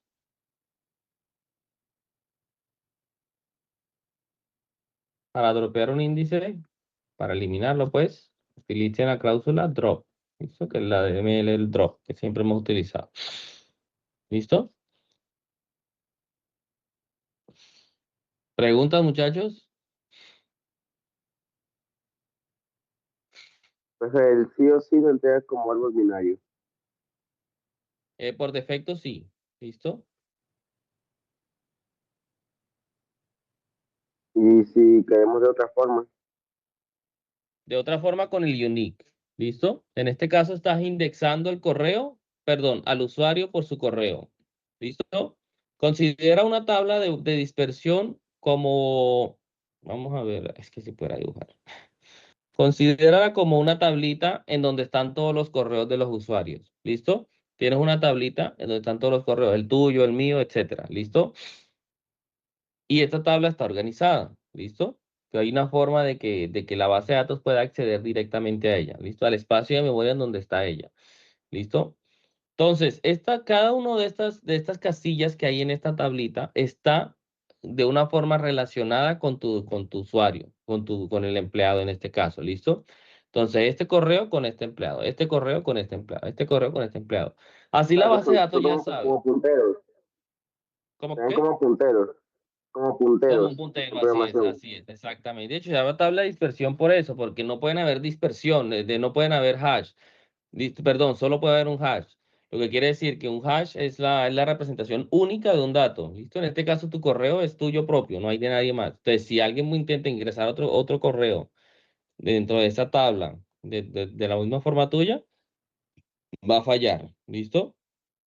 Que es lo que se llama una tabla de dispersión. Y entonces sí, es como un puntero. Entonces ya la base de datos sabe directa, no, yo quiero conocer el empleado con este correo. Entonces la base de datos ya sabe, bueno, mira, aquí está. Entonces viene a donde está ese cubito y trae tus datos y se da donde se están buscando. ¿Listo? Entonces, para crear un hash sería con este, ¿listo? Y ya lo otro sí es como de nuevo, un árbol de búsqueda, ¿listo? Se crea un árbol binario y entonces va descartando mitad y mitad, mitad y mitad y mitad y mitad, hasta que encuentre el tuyo. ¿Listo? Bien. ¿Alguna otra pregunta, muchachos?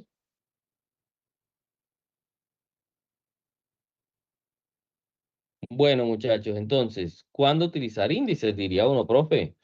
Pues si son tan buenos, porque los índices, la ventaja que traen los índices es que lo que hacen es, como ya dijimos, acceder mucho más rápido a los datos. ¿Listo? Entonces, en este caso, ¿cuándo utilizarlo? Profe? Yo lo voy a utilizar siempre que quiera. Bueno, el problema con los índices es que consumen muchísimo espacio. ¿Listo? ¿Por qué? Porque está creando un árbol por cada usuario, ¿listo? Entonces, da cuenta que está creando, o sea, la base de datos crece muchísimo, ¿listo? Y no solo crece, sino que además la base de datos también, cada vez que ustedes actualizan el registro de donde aparece ese índice, la columna de ese índice, tienen que actualizarse todos los índices en donde aparezca, valga la redundancia, ese índice, ¿listo? No solo la tabla en sí, sino todos los índices que existen en esa columna. ¿Listo? Entonces, se recomienda utilizar índices, muchachos, en tablas pequeñas. ¿Listo? Perdón, tablas que tengan bastante que ustedes, tablas en caliente, como se le llama. ¿Listo? O sea, que son tablas que son ustedes necesitan los datos muy rápido. Necesitamos los datos ya, ya, ya, ya, ya. ¿Listo? Que son transacciones extremadamente rápidas. En ese caso, ustedes están sacrificando espacio. No importa, crea tantos índices como quieran, pero están obteniendo transacciones muchísimo más eficientes. ¿Listo? Entonces, seleccionar de esas tablas va a ser muchísimo más eficiente porque están haciendo búsquedas binarias. ¿Listo? Entonces, uno de los casos de uso es eso, utilizarlo cuando una transacción está cuando una tabla está en caliente, ¿listo? Que se necesita mucho, o sea, que ustedes están indexando muchos datos por ese atributo que está indexado. ¿Listo? ¿Pregunta, muchachos? Y podría dar un ejemplo de alguna tabla caliente no sé, puede ser en el hospital o en cualquier ámbito. Bueno, en el hospital no hay ninguna tabla así que se esté que ustedes necesiten crear un índice, diría yo. Porque estamos hablando de milisegundos, ¿listo? Cuando me refiero de transacciones, estamos hablando de milisegundos. O sea que con una transacción, o sea, si el índice ustedes se tardan 10 milisegundos, que es extremadamente rápido, ¿cierto? Pero con un índice ustedes se tardan 1 milisegundo, ¿listo? Entonces dirá, profe, son 1 milisegundo, no es, para qué crear eso, profe, si son de 10 milisegundos y 1 milisegundo? Entonces son cuando ustedes están leyendo millones de veces esa tabla, o sea, miles o millones o cientos de miles de veces esa tabla, ¿listo? Y entonces necesitan, porque imagínate, sí, 1000 transacciones, no importa, 1000 milisegundos, pero ya 100.000 transacciones ya son 100.000 milisegundos, que son un montón de tiempo. Entonces, sí, y de nuevo, para 20 transacciones no importa, profe, 20 milisegundos por 20 por 10, ¿cuánto es? 200 milisegundos, profe, ¿eso qué? 2 segundos, creo que ya, eso no es nada, profe. Pero cuando ustedes están dando con millones de transacciones, ahí sí se ve la diferencia. 1 millón de transacciones a 1 milisegundo es muchísimo más rápido que 1 millón de transacciones ¿a qué? A 10 milisegundos, ¿listo? En ese caso ahí sí ya se ve la diferencia. Entonces ustedes van a darse cuenta que se va a demorar el sistema, que el sistema está mucho más lento, que el sistema no responde, que el sistema es inconsistente, ¿listo? Entonces tú lo utilizas, una tabla en caliente es una tabla que tú utilizas muchísimo, ¿listo? Que tú utilizas muchísimo para realizar transacciones. Por ejemplo, para compras, por ejemplo, en una tienda, para estar actualizando productos y revisando productos, revisando productos, revisando productos. Entonces en ese caso mejor utiliza un índice en algunos atributos, por ejemplo, en el nombre, en el código. ¿Listo? Pero si, por ejemplo, en un hospital dices tú, a mí en un hospital no se me ocurre ninguna, porque en el hospital, una cita, cuando estás sacando una cita, pues no te demoras tiene un minutico mientras estás poniendo eso y sabes y ya, ¿listo? Entonces es más como estás trabajando con datos que estás consultando muchísimo, ¿listo? En ese caso, vale la pena hacer el cambio. Entonces, en ese cambio, sacrificas espacio en disco, pero obtienes, en este caso, 9 milisegundos por cada transacción, por cada llamada a la base de datos, perdón, a la tabla. ¿Listo? Entonces, una transacción en caliente es esa, una que tú estás haciendo muchísimas transacciones al momento, pues muchísimos se leen en un momentico. Ejemplos que se me vienen a la mente, bueno, el mismo de siempre, un banco, obviamente. Lo más probable es que esos bancos, la tabla pese un giga y sus índices pesen 1 tera. ¿Listo? Lo mismo en un almacén también.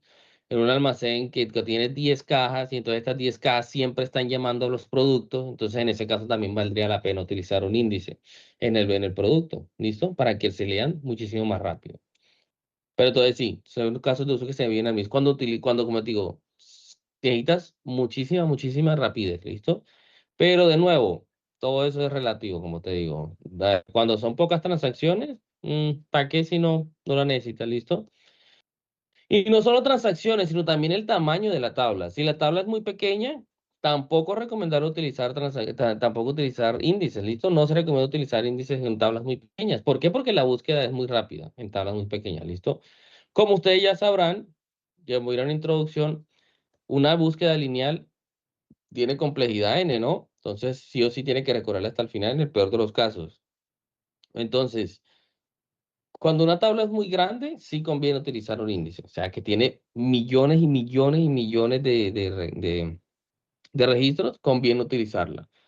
Pero cuando la tabla es muy pequeña, que tiene 1000 registros o menos, entonces en ese caso no es recomendable porque la búsqueda es relativamente rápida. ¿Listo? Tampoco se recomienda, bueno, claro, por cierto, claro lo de casos de uso.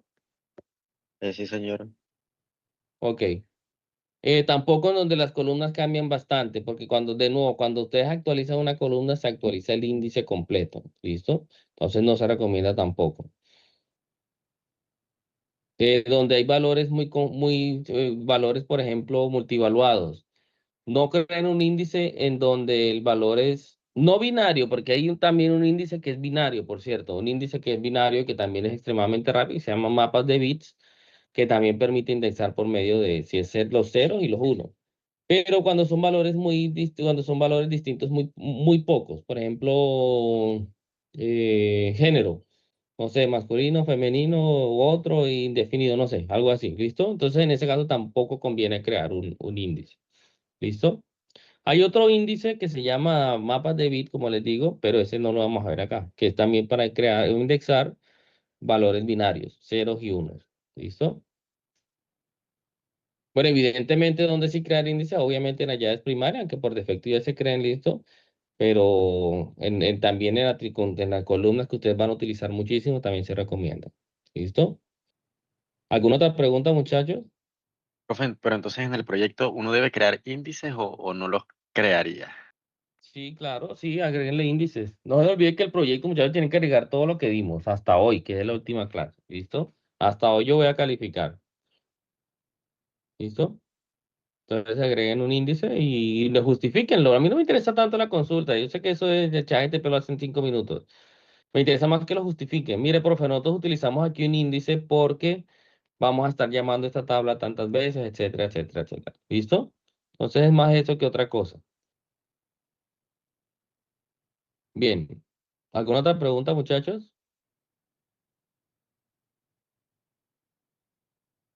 Bien.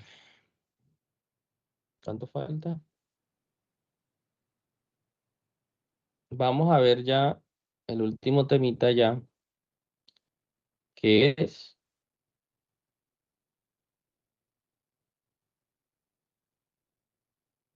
la seguridad. ¿Listo, muchachos? Seguridad y autorización.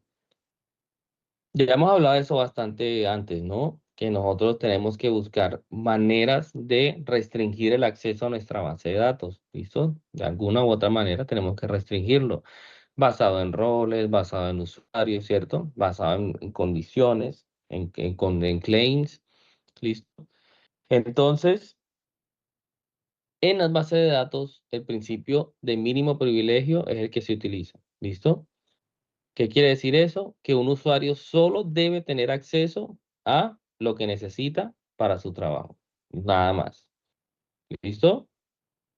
¿Preguntas? Vamos a ver qué es un rol. Un rol representa un grupo de permisos que se le pueden asignar a un usuario. ¿Listo? ¿Preguntas? ¿Con lo que es un rol? Para crear un rol, utilizamos la cláusula create role. ¿Listo? Ponemos el nombre del rol.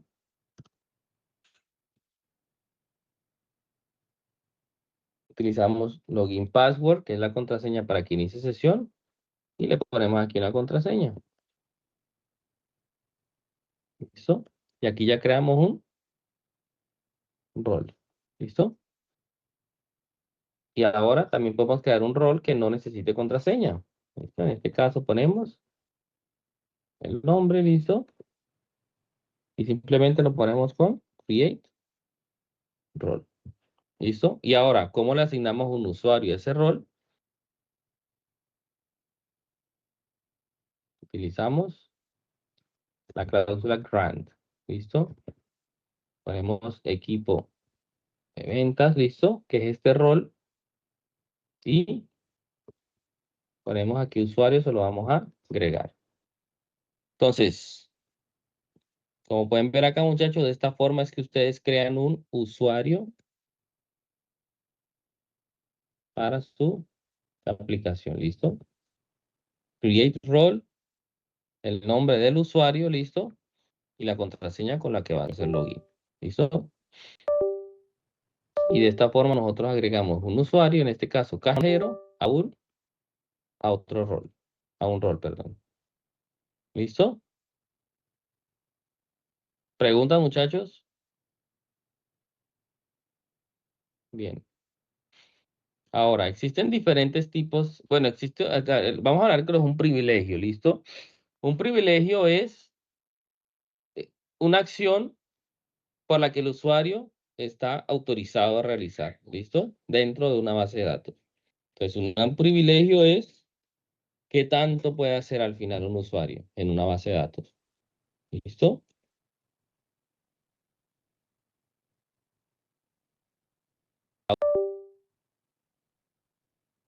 Ahora, los tipos de privilegio que existen son estos que aparecen aquí.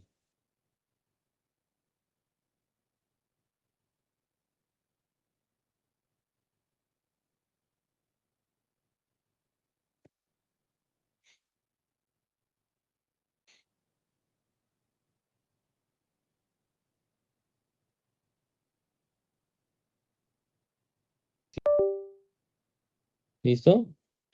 Los privilegios que tenemos son select, que, bueno, el privilegio select lo que permite al usuario es, pues, leer datos, ¿no? Insert, insertar, update, actualizar, delete, eliminar. All privilege, lo que le da al usuario es todos los privilegios que aparecen aquí arriba, ¿listo? Delete, update, insert y select. Execute le da al usuario el privilegio de ejecutar funciones y procedimientos. Y create le da al usuario el privilegio de crear, básicamente desde DL, ¿listo? Lenguaje de definición de datos. Pregunta, muchachos, con lo que son los privilegios.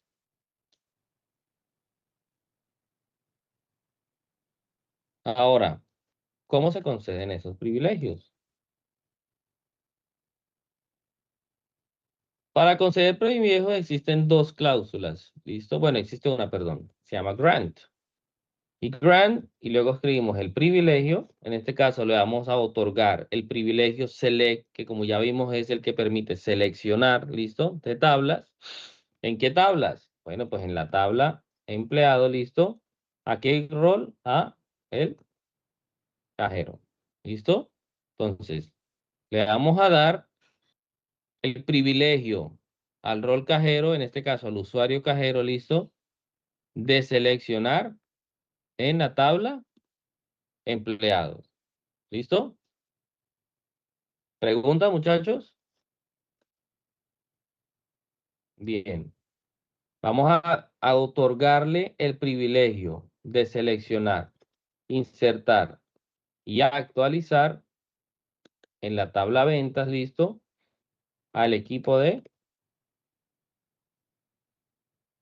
al equipo de ventas. ¿Listo? Entonces, en este caso le vamos a otorgar los privilegios de seleccionar, insertar y actualizar en la tabla ventas al equipo de ventas. ¿Listo? Otro ejemplo. Vamos a otorgarle todos los privilegios. ¿Listo? En la tabla producto a el usuario, al rol, perdón, administrador. ¿Listo?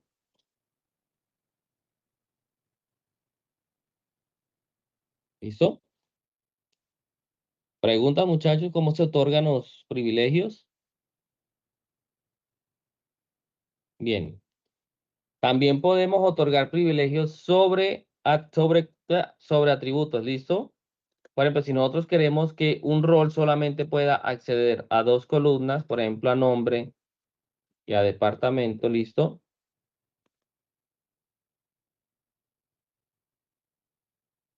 ¿Listo? En la tabla empleado, y eso se lo vamos a crear, por ejemplo, al pasante. ¿Listo? Entonces el pasante solo puede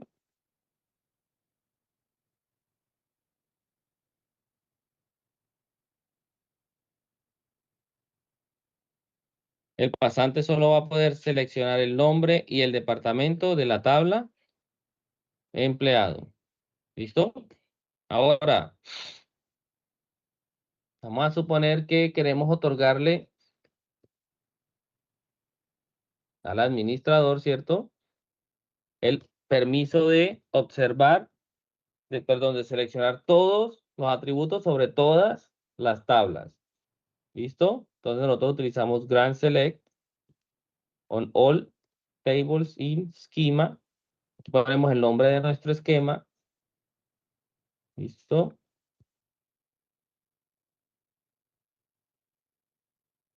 Por ejemplo,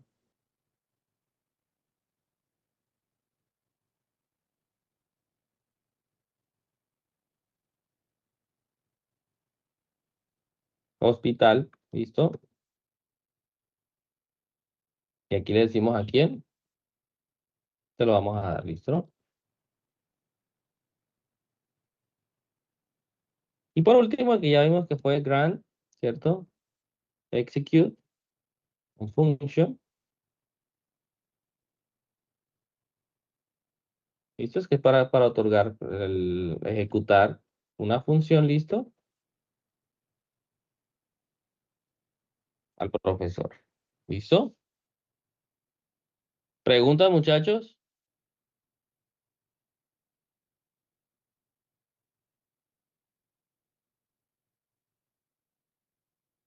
Bien.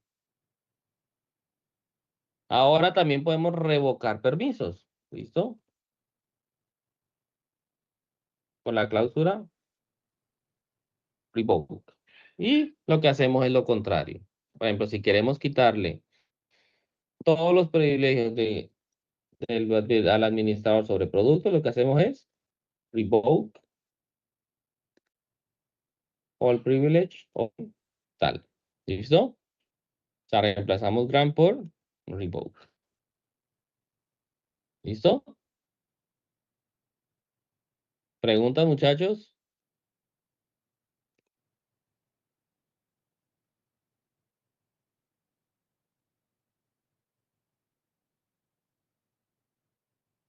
Profe, yo tengo una pregunta, pero es con respecto a una como sentencia que decía todos los privilegios.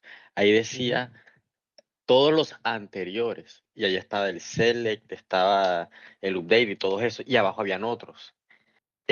Todos los privilegios, ¿es literalmente solamente los anteriores o los de abajo también, que era permitir crear funciones, No, no, crear no. objetos?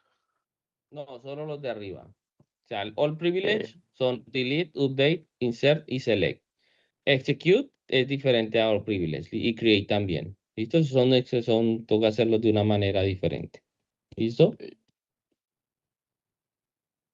Solo los de... Das cuenta que con all privilege obtienes los privilegios de DDL, ¿listo? Perdón, de DML, perdón. Mientras que los otros sí toca, el de DLL sí toca explícito, ¿listo? Como un poco ¿qué? Más delicado, ¿no? Porque es crear objetos y ejecutar funciones y toca de manera diferente. Aquí hay un ejemplito que les voy a pasar ahorita, yo les voy a pasar este documento para que lo vean, de más o menos cómo funcionaría un esquema de seguridad en una tabla, ¿listo? En una base de datos, perdón. ¿Listo, muchachos?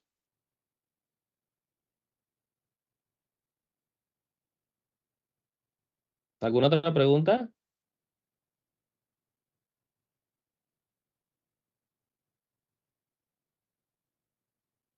Bien, muchachos. Por último, vamos a tocar la relación que hay con esto, perdón, con algo que se llaman vistas. ¿Listo? Una vista, muchachos, es básicamente lo que es la representación de una tabla, ¿verdad? La representación de los atributos que queremos nosotros mostrarle solamente a un usuario o a un rol. ¿Listo? Para crear una vista, nosotros utilizamos la cláusula create view, ¿cierto? La llamamos, por ejemplo, en este caso, vamos a llamarla empleado público, ¿listo? Que es el ejemplo que tengo acá. Entonces, este es el nombre de la vista, create view, y aquí, muchachos, lo único que va es una sentencia select, nada más. Profe, ¿y qué tiene de especial esto sobre una sentencia select? Que en select ustedes pueden mostrarle al usuario es solo los atributos que él necesita ver, ¿listo? En este caso, yo solo quiero que el usuario que va a ver esta vista, ¿listo? Empleado solo puede haber cédula, nombre, departamento y correo, ¿listo? Ahora, para ejecutar una vista, muchachos, lo único que hacen es seleccionar empleado público. De nuevo, como ya lo hemos hecho antes, solamente que van a llamar a la vista, seleccionar todo de esta vista. Y en este caso, para la persona que vea esto, va a ser, él no va a saber qué hay detrás de esto, por ejemplo. ¿Listo? Entonces, si por ejemplo yo aquí voy a seleccionar esto y lo pongo acá, todo funcionaría bien. ¿Listo? Pero si después van a cambiar la vista y le quitan departamento, esto va a fallar. ¿Listo? Y aquí abajo, por cierto, va todos los where y todo eso. ¿Listo? Etcétera. Entonces, esto va a fallar porque esta vista no tiene la tabla de departamento expuesta. Si se dan cuenta acá, solo tiene cédula, nombre y correo. Entonces, para él no existe departamento. ¿Listo? ¿Preguntas con lo que es una vista? Ahora, ¿por qué es importante aquí? Porque ustedes pueden camuflar el nombre de la tabla o de las tablas, porque aquí también ustedes pueden hacer un join, ¿listo? Eh,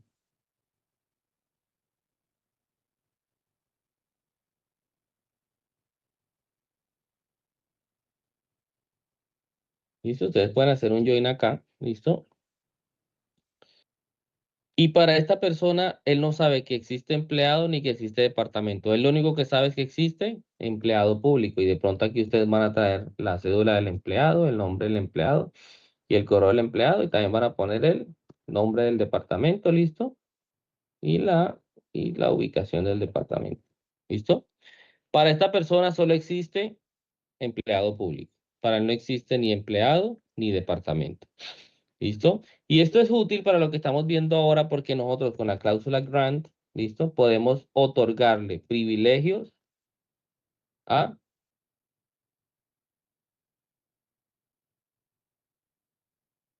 a una vista, a alguien, ¿listo? Si nosotros no queremos que un usuario, que un rol, perdón, vea las tablas de nuestro esquema, podemos crear una vista y esta vista otorgarle privilegios, ¿listo?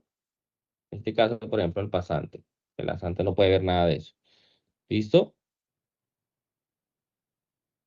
Entonces le otorgamos el permiso de seleccionar en la vista empleado público para pasante, pero él no sabe que eso es una vista, que eso es una tabla. Él solo sabe que puede seleccionar de ella. ¿Listo? ¿Preguntas, muchachos?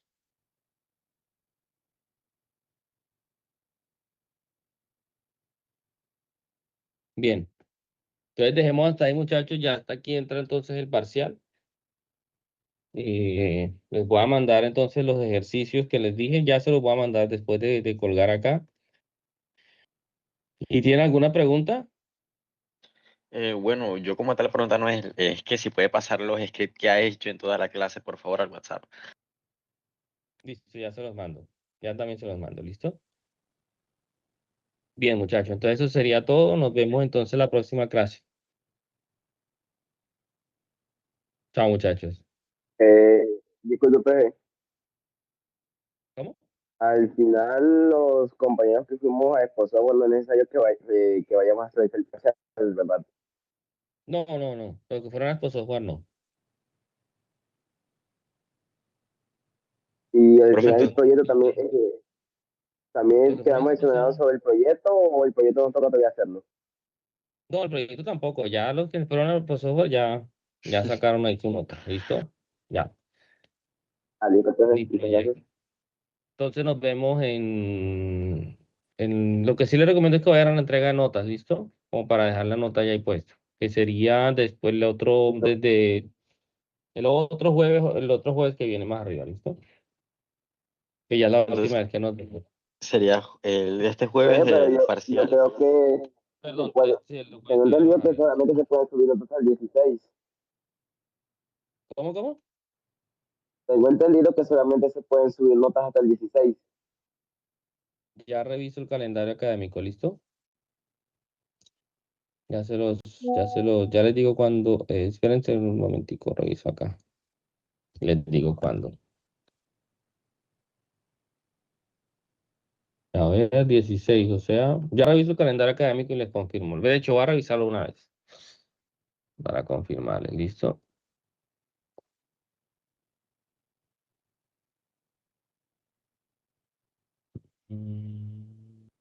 Académico pregrado.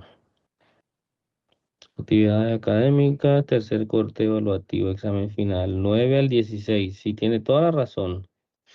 Bueno, hasta el 16 entonces, muchachos. Entonces, no, vayan el 16, que es la sustentación, ¿listo?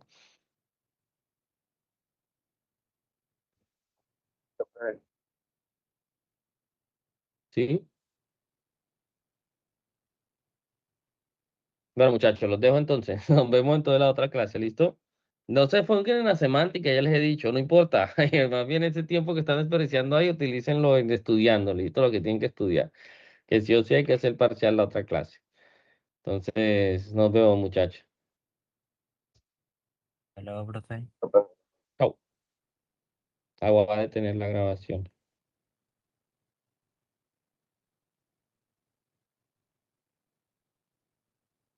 ¿Sí?